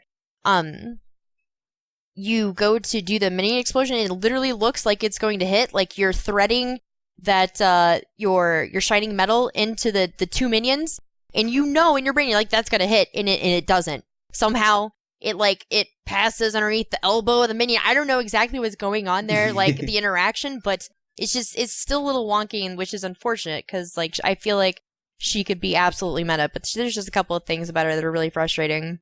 Yeah. We've talked a lot, because I like Nua, and I like playing her in different roles. We've talked a lot about, like, small changes to the kit that would really help her, or things we think would be great. Like, her root, basically her passive is ignored. I don't think anybody cares. Nope. But if it was hit your 5 autos, next one that hits an enemy player, instead of it just, if you just auto, it's gone. Yep. I think...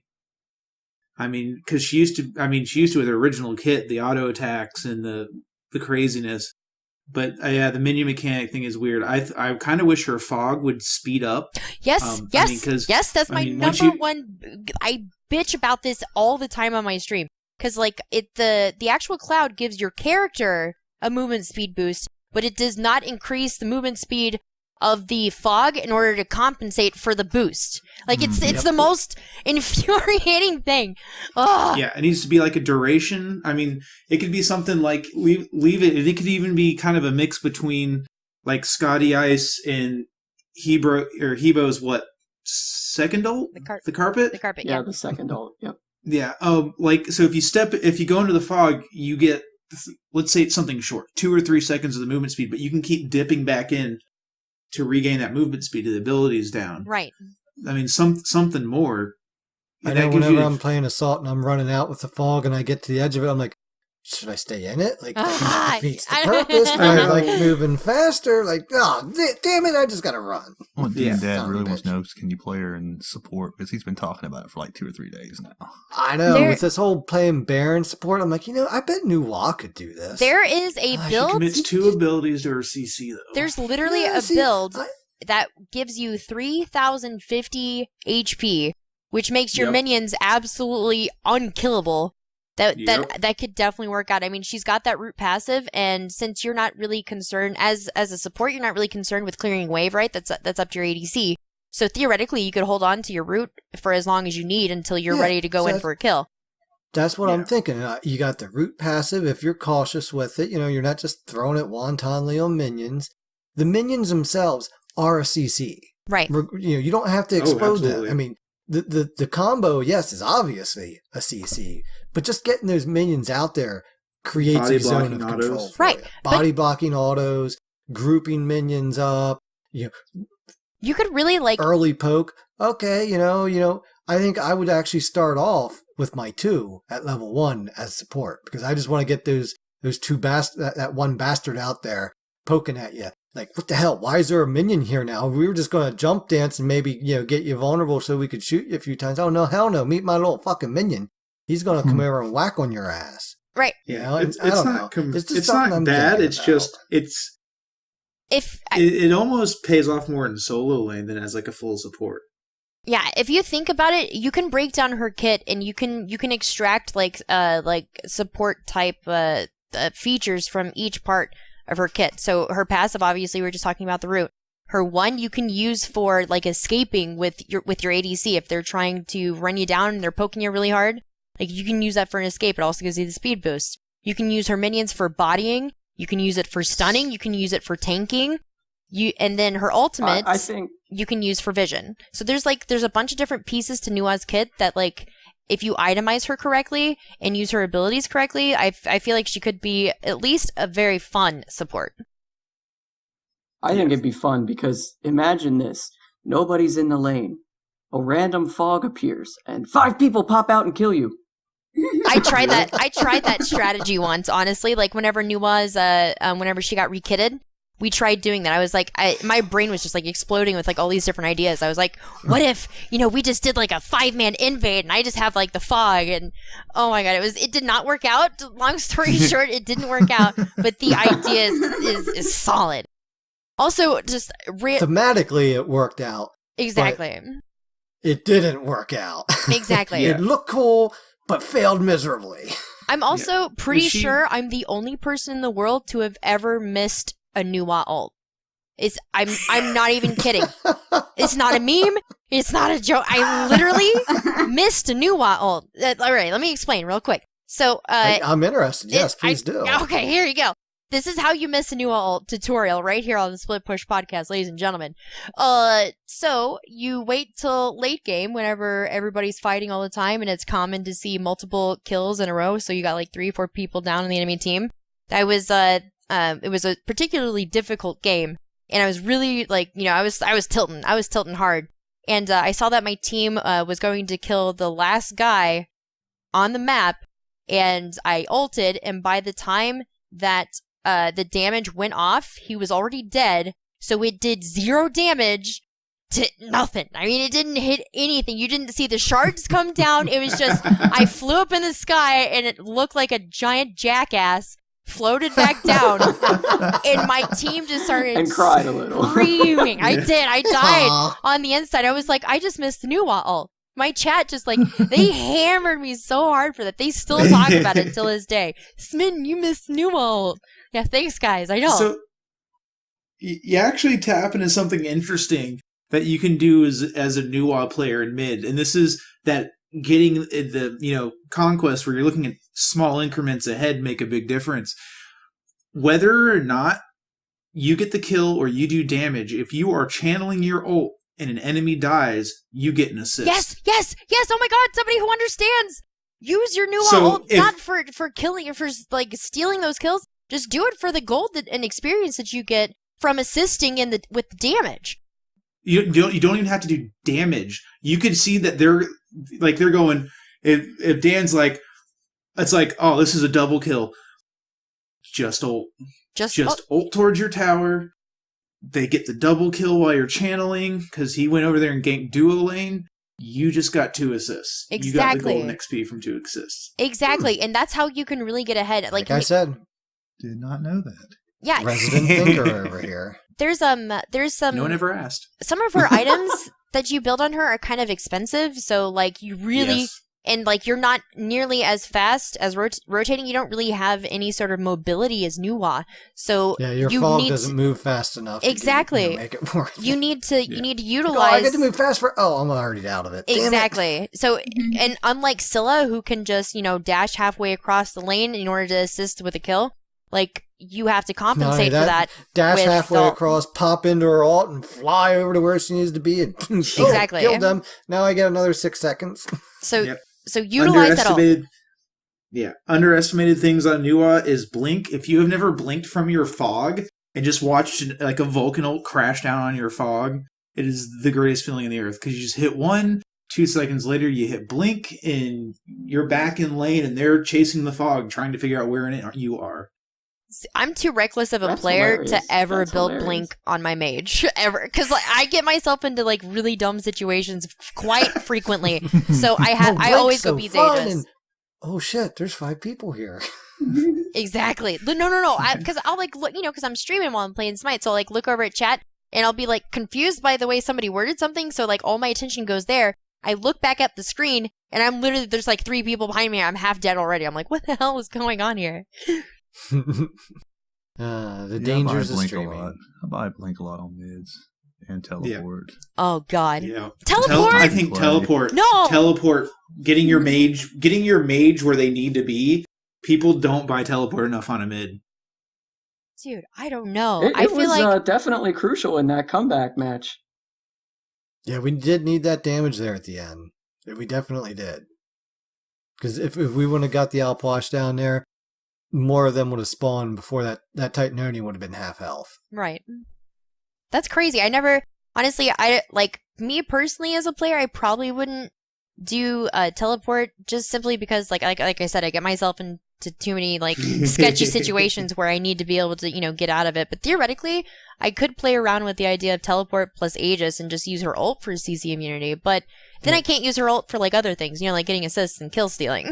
It does depend on what the other team's got, but there's games where I'm looking at the enemy team, I'm like, none of them really dictate a relic to me. I'm like, so all right, I'll buy an Aegis, and then what do I do with my second one? Well, let's have a little fun with it, a little this or a little that, and teleport's great. I actually, will do that on support sometimes if I find that it's a match where I really need to be able to rotate quickly because of the way things are going. That second relic can be a teleport, be like, oh, I need to be in duo lane. Okay. And, I run out there and then shit, now everybody's over in solo lane. Pop over to there, or pop up to the ward and be able to go right back in and tank. It comes in handy. It's powerful. Yeah. Or your mid laner being able to come back from base, gank solo lane, teleport back to his lane just like a solo laner would. And it has to be on the right character. Yeah, and it has to be it has to be the right match against the right team. Mm-hmm. But well, we are getting a little bit derailed here from Nuwa, and there is something I want Smitten to talk about here yet with her, and that is, how do you beat her? Like, you come strolling into mid lane or wherever, and there's the enemy Nuwa. So what are some tips and tricks to counter? Outside of her ult, she is landlocked 100%. She doesn't have a jump. She doesn't have any real escape ability outside of I think whenever you ult up, I'm not exactly sure how many units you can like slip away from, but it's maybe like a quarter, maybe half of a lane. I think half a lane is like stretching it way too far. I think it's very predictable. I think it's like 30 units. And it even has like it has a little circle on the ground as well for where you're going to land. So like that's like you can utilize that knowledge, like knowing that whenever she does ult, you just wait for her and you don't have to go very far in order to get to her. Her fog is going to be a little bit more difficult to kind of try to deal with. If you're a smart Nuwa, like I said earlier, you're going to be like moving around in it and utilizing the fact that you're free roaming. A novice Nuwa is going to be in the middle, and you'll definitely be able to tell like how that Nuwa is playing and how familiar they are with the character easily by like 5 minutes, because they will have used their fog in a way that they're going to use it. So just kind of figure out, where it is they're going with that.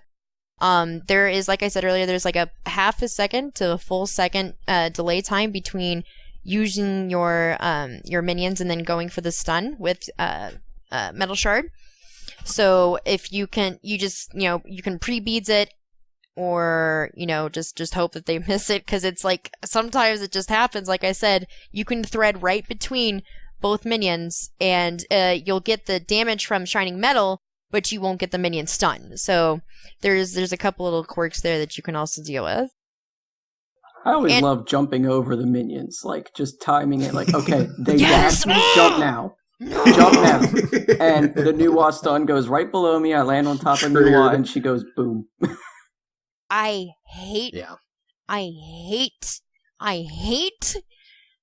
when people know how to do that. It's like the most frustrating thing in the world is as a Nuwa maid sitting there and like you can tell that they know how to play against you. And once you miss that comes along with being a jungle main, is like knowing how to gank as many people as possible, like figuring out counters to every single person that I can, and like knowing whether or not I can box them, or whether I should just ability and run away, or anything like that. So exactly. Jumping over the minion stun is definitely, if you have that available to you, 100%, that's the way to do it. I think we're going to go ahead and wrap up here our Nuwa discussion. So always feel free to hop over to our Discord, though, and chat things up. If you still got questions or concerns or thoughts to even share, and we'll be more than happy to discuss things over there. So I'm going to start off our community section here and ask you, what's your favorite Nuwa skin? I really like the Easter skin for her. the sound of the minions whenever you use them. Yeah! Like it makes my heart so you go for the annoying happy. Factor then, right? No, it makes my heart happy. It like I'm just like, yes, yay. Like internally it makes me do that. You know what I mean? And plus it's just like her voice lines are really, really cute. Outside of that, I like the the Oktoberfest Nuwa. That one's really cute. Yeah, that's one of the emotes in our channel. I think Herg pulled it out for me. Ooh, one of the beers. Yep, because it's not VO. Yuri will always be like, I'll be like in Discord, man, it's been a long day at work, and he always would put hands Yuki a beer. I was like, we need an emote for this to make it easier, and there it was. It's such a great skin. I always use the New Horizons one, but I just bought the Mystic Enchantress because I think that one's pretty sweet. I stopped playing the astronaut one because this one line in the voice pack drives me nuts. She goes, "Is that a rocket ship?" And it just drives me crazy every time I hear it, man. That skin kind of annoyed me too, so I know. She does have a great joke in there, about how she planned it. Yeah, I'm like, oh yeah. That's how I plan it. I'm so good. It's like a planet. I know exactly what you're talking about. I'm ashamed that I know that like by heart. I really am. My favorite VGS by far in the game right now is one I just discovered recently, and it came with the Golden Blade update. Thank God for that, and making Mercury broken. Thank you. Oh, thank you. He when he says enemy ultimate down, he is so proud. He is like, enemy ultimate down, and it's just that was perfect. Oh yeah, my god, that ultimate is down. Yes, dude, that was. Why did you bring up Mercury? That was the perfect impersonation, man. Good job. 10 out of 10. All right. Well, hey Beagle, why don't you fire away with some of the guest questions that we got in here, and I know some of us folks have some questions in here too. So ask one or two of them, and then throw it out to one of us, and we'll ask our questions. All right, let me wait. It's under the guest questions, not the community. Oh, section. sorry. Yeah, I was like, wait, what? There's nothing here. Oh, no. All right. Wrong tab. Let me. Alright. Okay, so. Oh, it's over here. Okay, got you. First. Uncle Phoenix. Uncle Damn it. Phoenix. Beagle, you gotta know what this one is. Always my favorite question. If you don't know what this is, you're grounded. Yep. Ooh. Bad girl. Alright, I'll play Smite for 3 hours then, okay. Oh yeah, Smitten's when I ground my kids, that means they gotta play Smite for 3 hours. Oh my god. That is the coolest shit I've ever heard. You're grounded. Solo queue for 3 hours. I'm sorry, Uncle Phoenix, I don't know. So Uncle Phoenix put in the Wow, in the Beagle. chat. You already know mine, and his question, as it's been for every guest, is when Split Push has their karaoke episode. Oh, Will yeah, you be on that's it? him that asks that. Okay, Yep. got you. Will you join us for our karaoke episode? Oh my god. I would love to. I will be blushing. I will be red. I will be laughing and giggling and squealing all the way through it. But I absolutely will. There you go, Uncle Phoenix.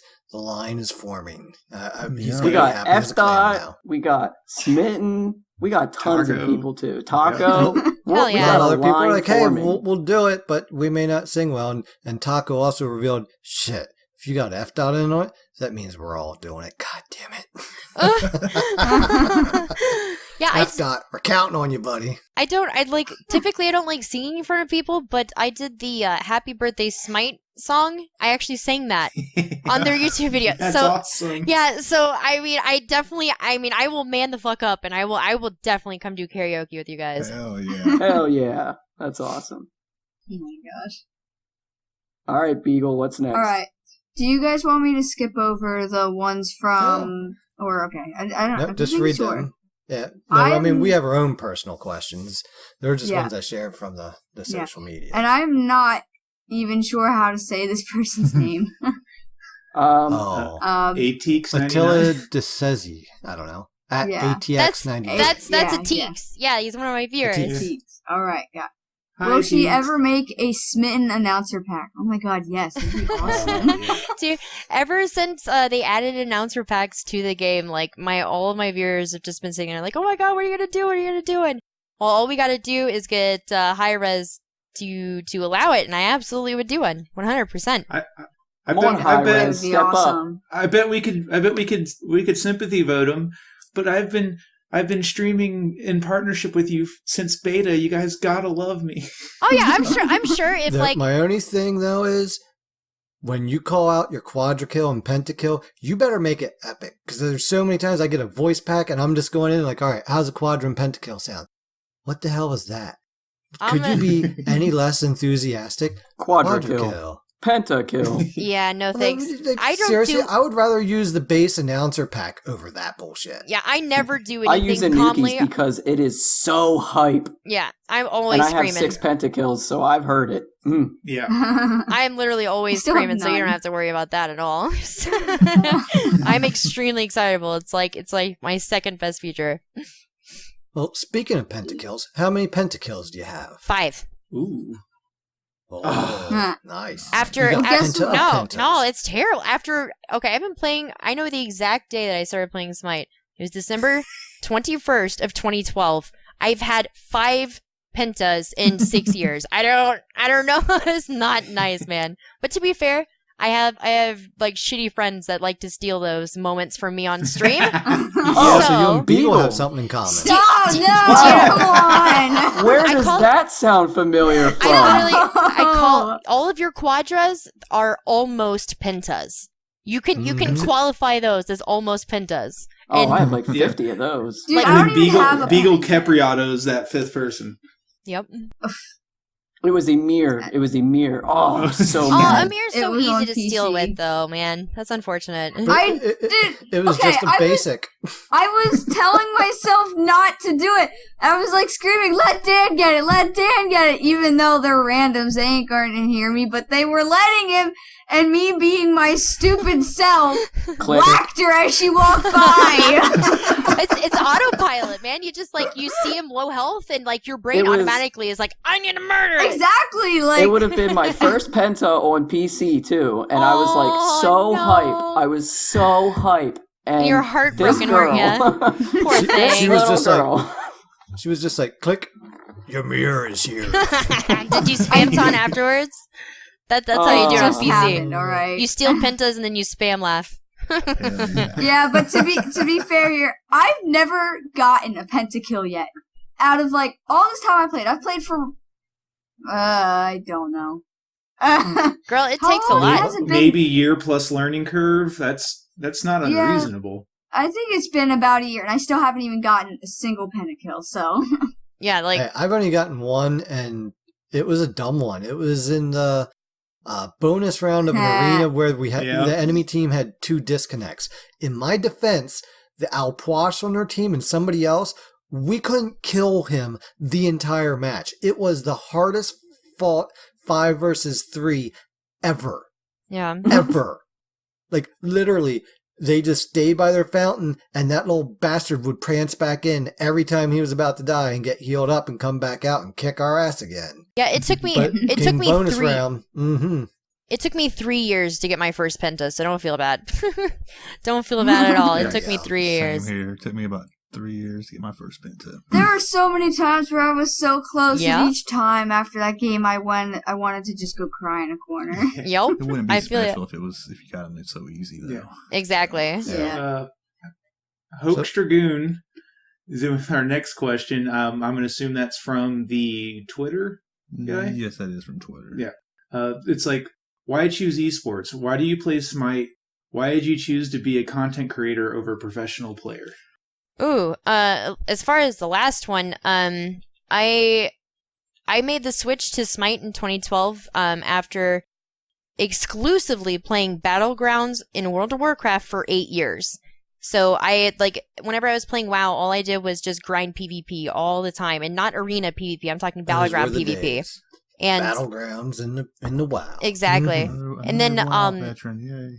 And then, I was turned on to Smite from my husband. He was just like, "Hey, I really think you like this game since all you do is PvP and you don't like raid or do any, the in-game content. Why don't you try this out?" And I played it, and I played against Manticore bot, and I was hooked immediately. And then I remember I probably played like 20 practice matches before I loaded into my first conquest. And I remember heavy breathing and just like being so nervous that the second that I loaded in the lobby, I was like, hey guys, I was typing in lobby chat. I was like, this is my first ever real game. So I would like to apologize in advance for me being absolutely garbage. And you know what they did? Instead of BMing me, they were like, hey man, I got you. So they literally like held my hand basically throughout the entirety of this match. And I would do something and they'd be like, hey, you might want to try this. Later on you can turn off, auto buy and auto level. And they were just kind of like, they're like, hey, this is the Gold Fury, and come do this with us. This is what it does. And from that point on, I was just like, this is where it's at. This is my new game, and I have not looked back since. That 6 is years awesome. ago. I love to hear that. I know in my early days, I got a few people that, reached out to me, and on the PlayStation, 10 times harder because, you can't type on this quickly, but I had a guy send me a message, and teach me how to play Baka better. I'm like, oh, that makes a hell of a lot more sense, appreciate it, Yeah. Help your people out. It gets you better community, gets more players into the game, makes matchmaking better because there's more people, Exactly. It helps. So, yeah. Less salt, more help. That was The next person you help could be the next Smitten. Remember. Yep. Okay, Not a so lot. the question was something about like why be a content creator versus a pro player.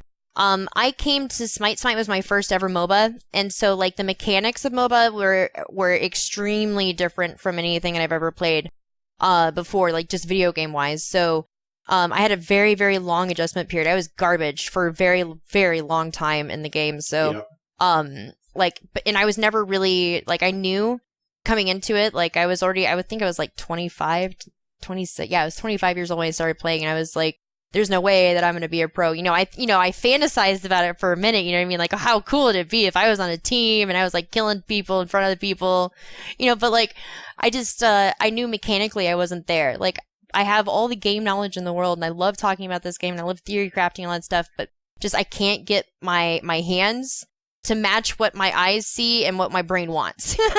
And in order to be a pro, you have to be mechanically sound. And that's just, I'm not consistent enough. I'm sure I could definitely be, I feel you. I could be like high diamond, maybe even masters if I really put in time into the grind. But I would much rather connect with the people in my community and explore things that pros can't necessarily explore because they're tied to it competitively. You know what I mean? Yeah. You ever I thought feel about I'm like coaching? that with mechanics. I'm like, that's not what it was supposed to do. Yeah, that's me. Like about every 5 minutes, just do something. Yep. What was that question there, guy? I said, have you ever thought about coaching?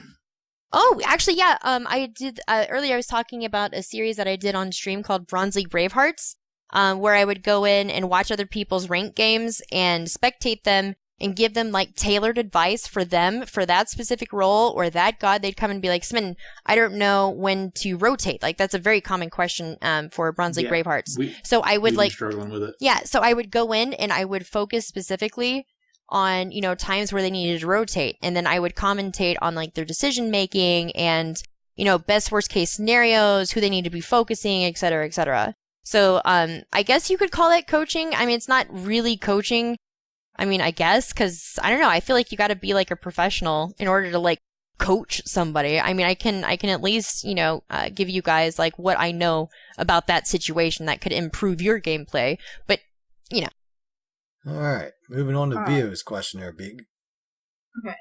Thoughts on Hi-Rez making smaller companies per game and becoming a publisher? Overall, good or bad for the future of the games? It's kind of it's a little bit of a loaded question in the sense that I mean I've been around like these people for 6 years. I'm like close friends with a lot of people up there at Hi-Rez. I love them to death. They've always been so good to me. And like I don't know, I was perplexed whenever I heard that they had like split up into different companies. I was like, okay, why? You know what I mean?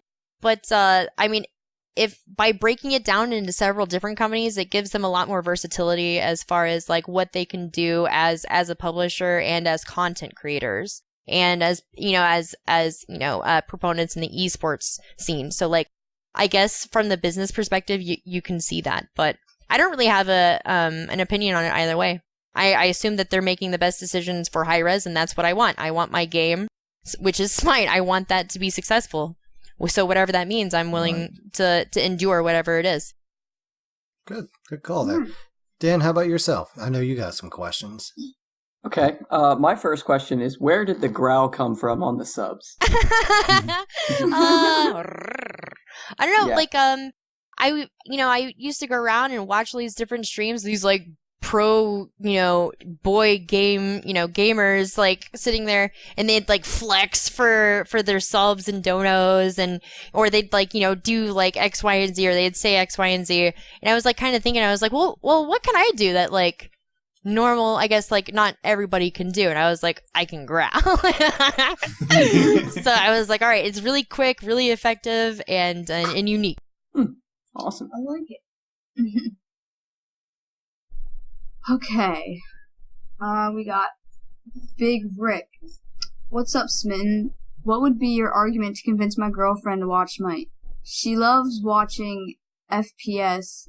I don't know what that is. FPSs. Yeah, FPS You know games. how to put FPSs, so you put more than one version. Like Overwatch and stuff.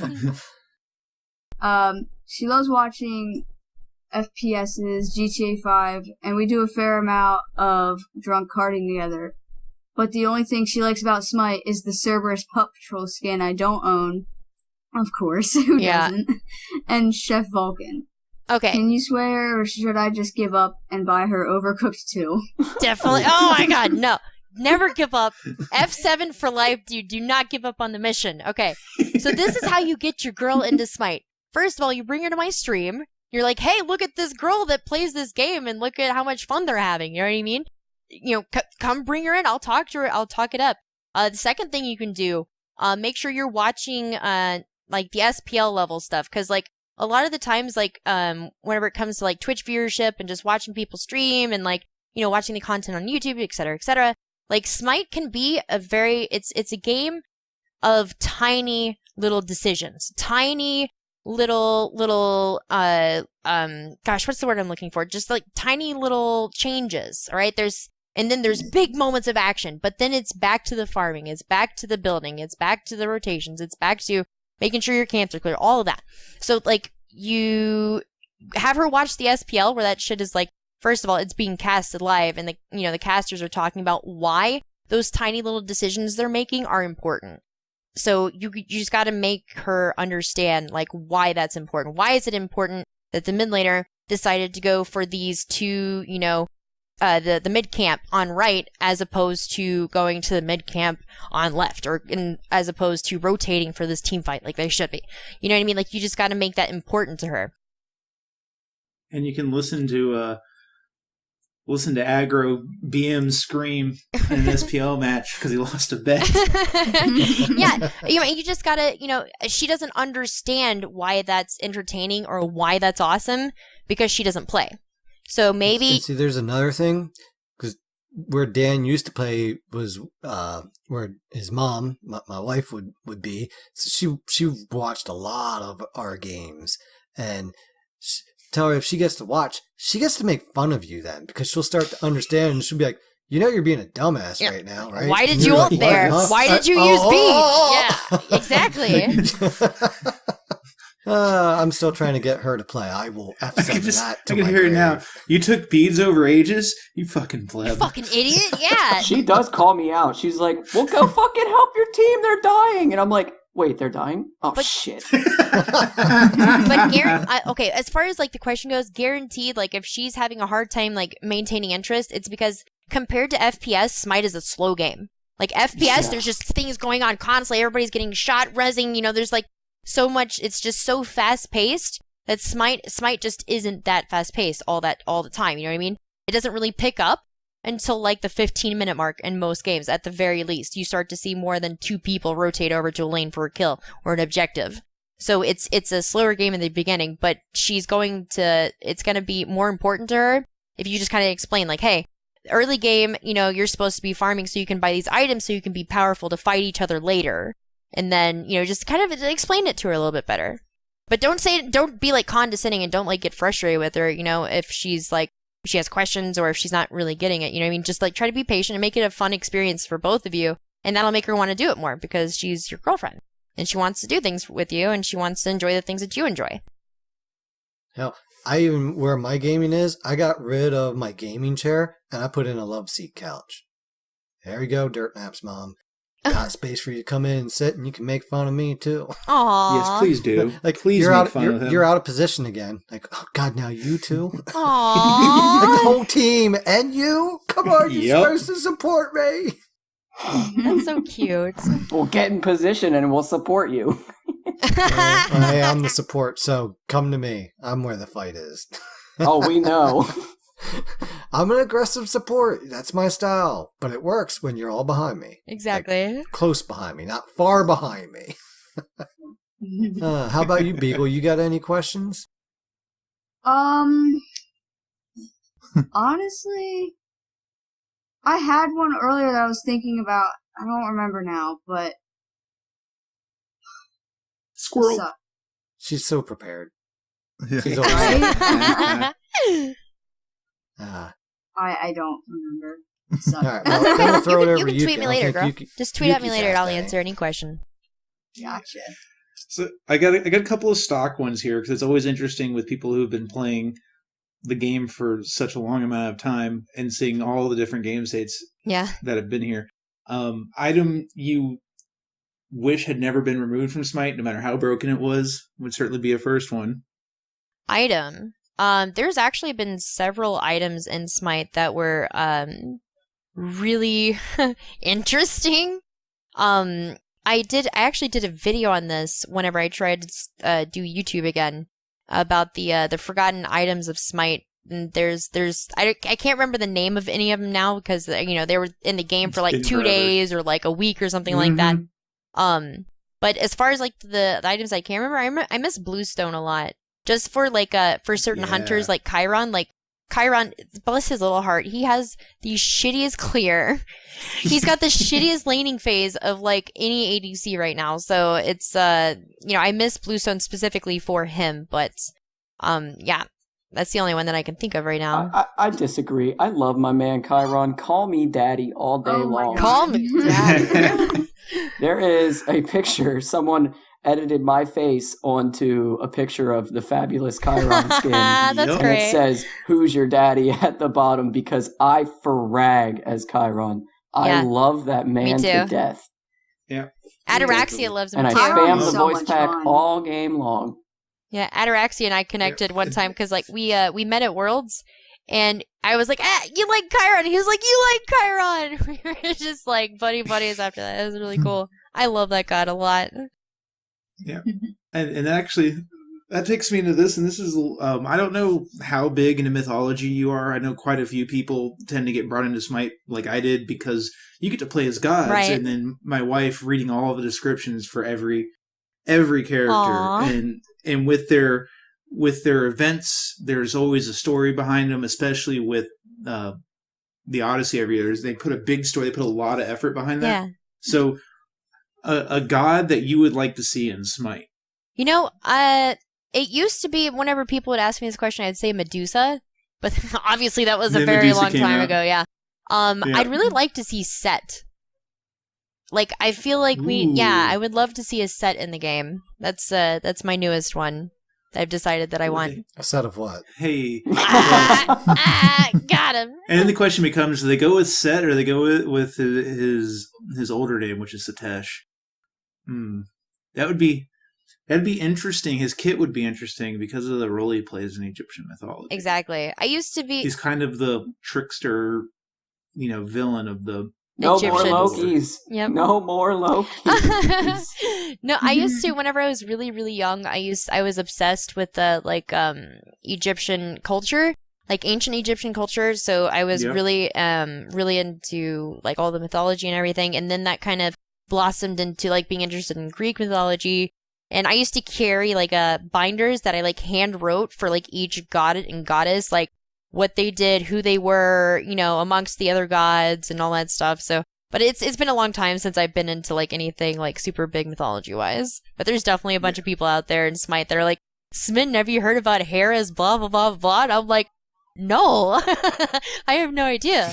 Tell me all about it. Oh gosh, Greek mythology. That's a trip. Yes, it is. So Egyptian mythology and all this stuff. Did you ever watch Stargate? I have to know. I think I did. It's sitting there. I think I watched Stargate a very long time ago.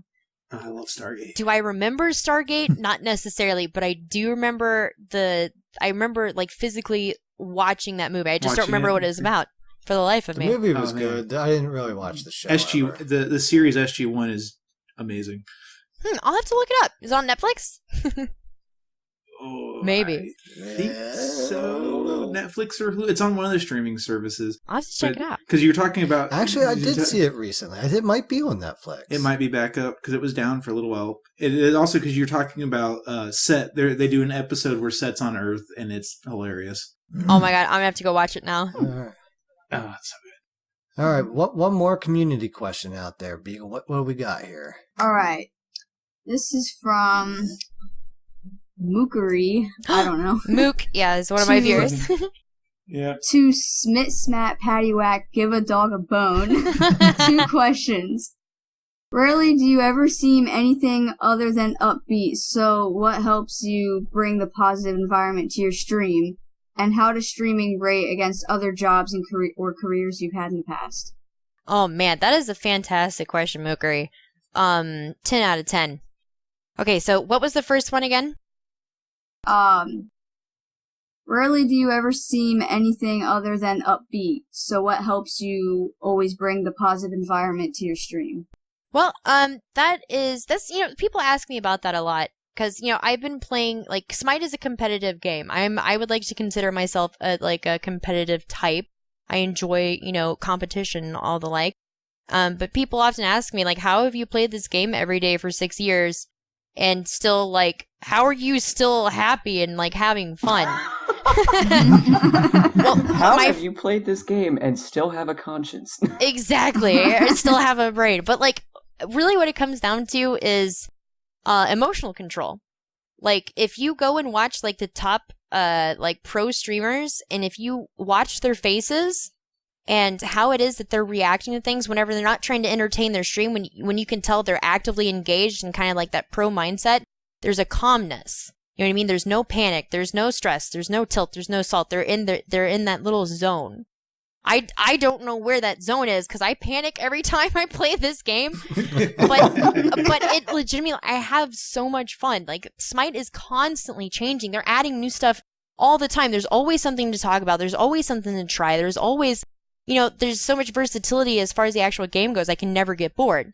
But as far as being positive, I tried to, the second that I start to feel tilted, I understand enough about myself to know how to like reel my emotions back in, being like, oh, I can't believe that they came in, my solo didn't call missing. You know what I mean? Like, I could sit there and I could get upset about the actual reason as to why I died, or I can be like, oh, I probably could have warded and I would have seen solo coming over. You know what I mean? Like, I could always find a way, to not necessarily make it my fault, but take accountability for the things that are happening in the game and the way that I'm emotionally responding to everything. A lot of it's about high five on that. Yeah. Thanks. A lot of we just went through that phase. We just had like a sauerkraut week where it was just like we were frustrated, and then we just, like I said, we talked it out, and now things are going so much better. Exactly. I had to sit the kids down and give them an ultimatum. Yeah. A lot of it's I also kind of want to throw this in there. I play ranked, but I mostly, like, the past couple seasons, every split, I will do my quals, get placed into plat, and then I don't play ranked after that. I know, like, even whenever I was playing ranked, like, regularly on stream, I did that for, like, probably a good, like, 3-4 months one year, and like, I could tell, like, I was getting better mechanically, my decision making was better, my builds were on point, my rotations were great, so all these things were happening that were better, but I started noticing that as a content creator, as a streamer, that I was really starting to decline there. So my focus, 100% of the time that I'm playing Smite, is how my chat is doing. If they're laughing along with me, if they're having a good time. So, no, it's not a good time if you're watching some kid just scream at his screen whenever he, dies to something obvious. Like, I would much rather people be engaged because they're laughing or because they're actually interested in the things that we're talking about, and stuff like that. So don't play ranked. Don't play ranked. You heard it here. Don't play ranked. I won't. But if you do, you need to practice something called emotional control, and you will notice your actual in-game gameplay improve just by working on things like that. Like, my big issue is whenever I'm playing the game, I panic. I know that for a fact. Whenever things happen, I spaz out, and it takes a little bit for me to, like, realize what's going on and react to that. So if you can get that under control, keep your emotions under control, then you're actually going to be able to improve quite a bit. Yeah, I've definitely seen improvement with our team since we talked, because it's just a lot less angrily bitching at each other that, like, exactly. I didn't know solo was missing. Thanks a lot, Beagle, or whatever. And it's a lot more like, okay, solo lane killed me. I'm going to go back to base now. I think one of the biggest things that helped us in that was, like, look, sometimes I'm like, hey, I'm getting bodied in my lane. I'm saying that as an update, so y'all know that, hey, you got to think about maybe giving me some help over here, or paying attention that my guy's going to rotate out maybe without me knowing it, because, he went back to base or went to get his blue and right. Oh yeah, now he sneaked over, So when I'm saying I'm getting bodied, I'm giving an update. I'm sorry, I'm not going to be cheery about that update. Like, right. Getting my ass kicked, I'm stuck under tower. Yeah. Okay, I'm not going to be cheery about it, but you don't get on my case about it. I'm not complaining. I'm not whining. I'm just, You're presenting facts. But presenting facts. If you present those facts coated in honey, emotional control. Yeah. Yeah. If you present those facts coated in honey instead of vinegar, you will definitely see a huge improvement. Like me, I'm like, whenever I need help and I'm getting bodied, I just start screaming out, "I need an adult! I need an adult!"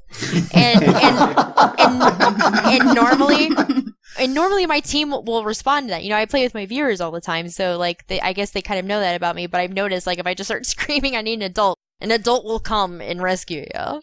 Yeah, there's a few ticks, like, especially with me, because I don't know if it's ever mentioned, but I am, moderately autistic.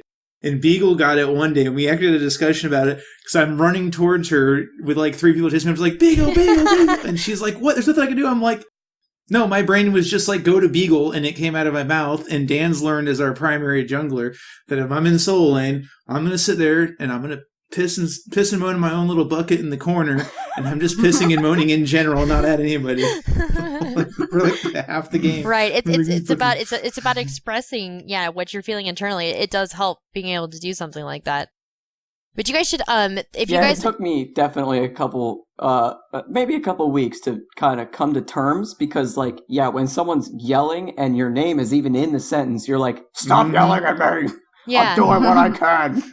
If you guys I totally understand now. Yeah, if you guys end up if you're wanting to like play together like a lot more like with a lot more synergy and like a little bit more upbeat, you guys might want to look into something called emotional validation. It's super quick and easy, but if you've noticed like one of your teammates, say Yuki, is like having a really hard time and you can tell he's starting to dip into the salt and start to tilt a little bit, just like a little bit of emotional validation is all you need in order to turn that attitude around. Because like if that person is feeling frustrated, as long as they know that other people know they're frustrated in a way that makes it sound like they care, it's going to be able to like that's a basis from which that person can change their attitude. Because they feel cared about, they feel like they're heard, and then they can do something about it. Right, and it's turned into from Yuki yelling, "Dad, Dad, Dad," and me going, "What do you want me to do?" It's turned into, "I'm coming, Boo, I'm coming." Yep. It's like I got you, Boo. I got you. Exactly. It's just because I can get unintentionally because the filters for that thing pretty much don't work in my head, and there are definitely a lot of times where I'm like, God damn it, Dan, this is fucking bullshit. What the fuck? He's like, I tried. There wasn't anything I could really do. I didn't come in because I couldn't have done anything. I would die too. I'm like, yeah, I know. Oh, nice. It's like, I just had to yell, but I'm okay. Yeah, I hear that a lot. Yeah, I just had to yell. In Lukery's second half, the question before we get utterly derailed again, oh darn, is and how does streaming rate against other jobs, careers you've had in the past? It's obviously like by far the coolest fucking job I've ever had. Like it really plays up on parts of my personality that like I wouldn't be able to otherwise. Like I said earlier, I was going to school for biopsychology to be a scientist, right? I was really starting to play up to that analytical, inquisitive side of me. But like all of my life up until this point, like from the time I was 11 until I was like 24, I was performing on stages. I was I did interactive theater as a child, and then I started to dance more. I became a Zumba instructor. I was a belly dancer, like a professional belly dancer. I teach, so like a lot of my other set of skills are just in that like entertainment kind of dynamic, like my people person, behaviors and stuff like that. You have people skills. What's that like? Yeah, it's annoying, really. A bit, but it's cool because like having people. I mean, I can understand where a lot of people are coming from most of the time, just because like. Yeah. I can, usually, that's from my psychology background, obviously, but within like the first 30 seconds of meeting somebody, I can generally tell like what kind of person you're going to be, unless you're like really good at lying and hiding stuff, obviously, but, that definitely plays into it. But no, if I wasn't a streamer right now, I would be in a lab somewhere conducting experiments on people. Sounds so great. Yeah. So I have another question. As a pretty successful streamer, what are tips and tricks that you would offer newer upstarting streamers? All right, then those new darn upstarts. The number one thing that I always tell people who ask me for beginner streamer tips is whenever it comes to your audio video quality. People will watch a stream that's grainy and looks like garbage, but sounds phenomenal. So make sure that your mic quality in your peaking range, it's like all perfectly set, because if you've got, nobody's gonna, like, even if you've got like 1080 streaming at 60 frames, like the stream physically looks good but sounds like garbage, people aren't gonna stick around because they're more, sensitive when it comes to like what they're hearing. So number one, this isn't a plug for them, even though I like the company. This is definitely, if you're looking at streaming, if you're starting streaming and you're using a headset mic, even if your mic's pretty good, just upgrading to something like the Yeti Snowball, the Blue Snowball, it's a $50 mic. It doesn't have a lot of features, but the sound quality you get off of the mic that can plug, it's USB, so it can help you on any platform. The sound quality difference is phenomenal with that one purchase. It's worth the $50 up front if you're looking to do it seriously. Yeah, so if you have to decide between, spending money on making it look better or spending money on making it sound better, upgrade your sound first and then worry about everything else outside of that. Because a lot of people don't physically watch the stream while they're in the stream. Like normally they're gaming or they're working or they're doing homework or, they're cooking, they're doing other things. So they're mostly just like listening to your stream. So that's why that part is so important. And if your audio is peaking or it's grainy, it's agitating to the ears, so they're likely to not watch. Awesome. All right, I got a question for you. It's probably a little bit more serious. What's the when you started out? What was the hardest thing being a female streamer? It was mostly about how I conducted myself, because going from just, being a female in the world to being a female in the world with a platform, in front of the view of, countless numbers of people. It's about what you're presenting to the world. The hardest thing was like how to deal with, obviously, like how to deal with trolls and stuff like that. For a long time, like I would just, because sometimes you're not very good to yourself and you're like, they're like, oh, you're fat and you suck. And you're like, oh my God, I know, right? Like it's so easy to do stuff like that. But I developed a technique that's really, really helped out with trolls. And I have not had to ban anybody in a very long time because of the way I deal with stuff. But that's most of it. That's good world advice. Yeah, it really is. Typically, I guess, whenever like trolls and stuff come into my chat, what's the number one thing that trolls want from you? They want the attention. They want to stir up shit. They want to become the antagonist. They want that exchange. And my suggestion isn't to ignore them. It isn't to ban them. It's to engage them. But engage them on your terms. So whenever someone comes to my chat, like this guy, the last troll that I had was like a couple of weeks ago. He came into my chat and he was like, "You're a pig," and that's whenever that song "Bitch I'm a Cow" came out, and like literally he was like, "You're a pig." I was like, I'm not a pig. I was like, "Bitch I'm a cow," and like I just laughed it off. You know what I mean? There's a lot of times whenever I like confront the trolls directly, if they're trying to be hateful, I'd be like, "No. Okay, you cannot hurt my feelings. As a matter of fact, go ahead and give it another shot." So I like challenge them, trying to, see exactly how BM they can get, because I've got viewers in my chat that BM me like 10 times harder than the average troll on a daily. You know what I mean? So I'm like ready and like built for this stuff. Like I'm like, yes, give me that endurance. Like, so it's just about the way that you decide to deal with things. You can either let them come in there and affect your mood and affect your chat and your community, and you can just let it be like a downer portion of the stream, or you can sit there and engage and have fun.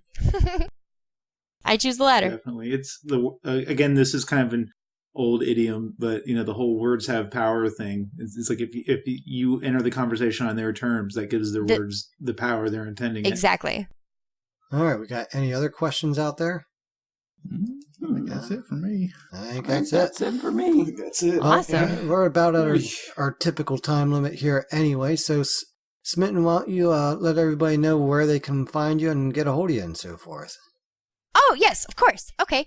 The primary place where you can find me is twitch.tv/smitten. I do not have a stream schedule set just yet. Got a bunch of stuff in the works, trying to juggle several things at the moment, but I will be posting when there is an actual schedule. You can find me all the time, all day, all night at twitter.com/smittengfg. I am constantly on Twitter. I will always post there whenever I'm going live. And the other place where you can stalk me at is Instagram, smittengfg. Awesome. Guy, how about yourself? You can find me on Twitter at gsmitey, and you can find me on PlayStation at GuyAJ78, and on Xbox at GuyAllSmitey. Beagle? You can find me on Twitter at Beagle_girl27. You can also hit me up on PlayStation at Beagle_girl2780. Send me a message. Let me know you're from the podcast. Yuki? You can find me on Twitter at Yuki Gaming 22 or Ryukotse Yuki. It should pull up either one. I've been working on getting that kind of tailored because I can't ever remember it, so how would I expect anyone else to? And you can find me on the PlayStation 4 at Ryukotse_Yuki. Just send me a message. I'm starting to keep an eye on it a little more often for those friend requests so that there's not a delay because my notifications are turned off. And yeah, you can always, I'm working on getting more active on Twitter, responding more often. I tend to respond in clumps on breaks while I'm at work, especially now that we're putting together a $1 million machine. Putting a lot of time in there. And Dan. Wow, did you forget about me or something? You sounded No. like you almost forgot. Oh, Dan's here? Wow. Dad. Wait, I'm here? Yes. You should have told me. Are any of us really Hey, here? you fella. Who are you and how can people get a hold of you? Oh, well, I'm Top Damage Dan, and you can get a hold of me on Twitter at DirtXNapXDan. Or actually, I'm sorry, I lied. I mixed them up. I dyslexic. You can find me on Twitter at Split Push Podcast with no A because it was too long. And then you can find me on PS4 at DirtXNapXDan.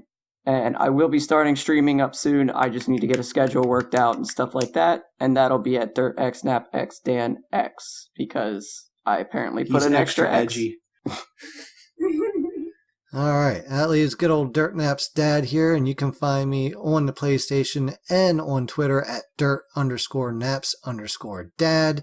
And definitely been starting to get the stream going up more whenever I'm going to be playing for more than... I usually, if I'm going to be playing for more than 2 games, I'll fire the stream up now. And you can catch me over there just by adding an _PS4 to the end of my name there. And, stop by our Discord. I think most of us have that pinned at the top of our Twitter.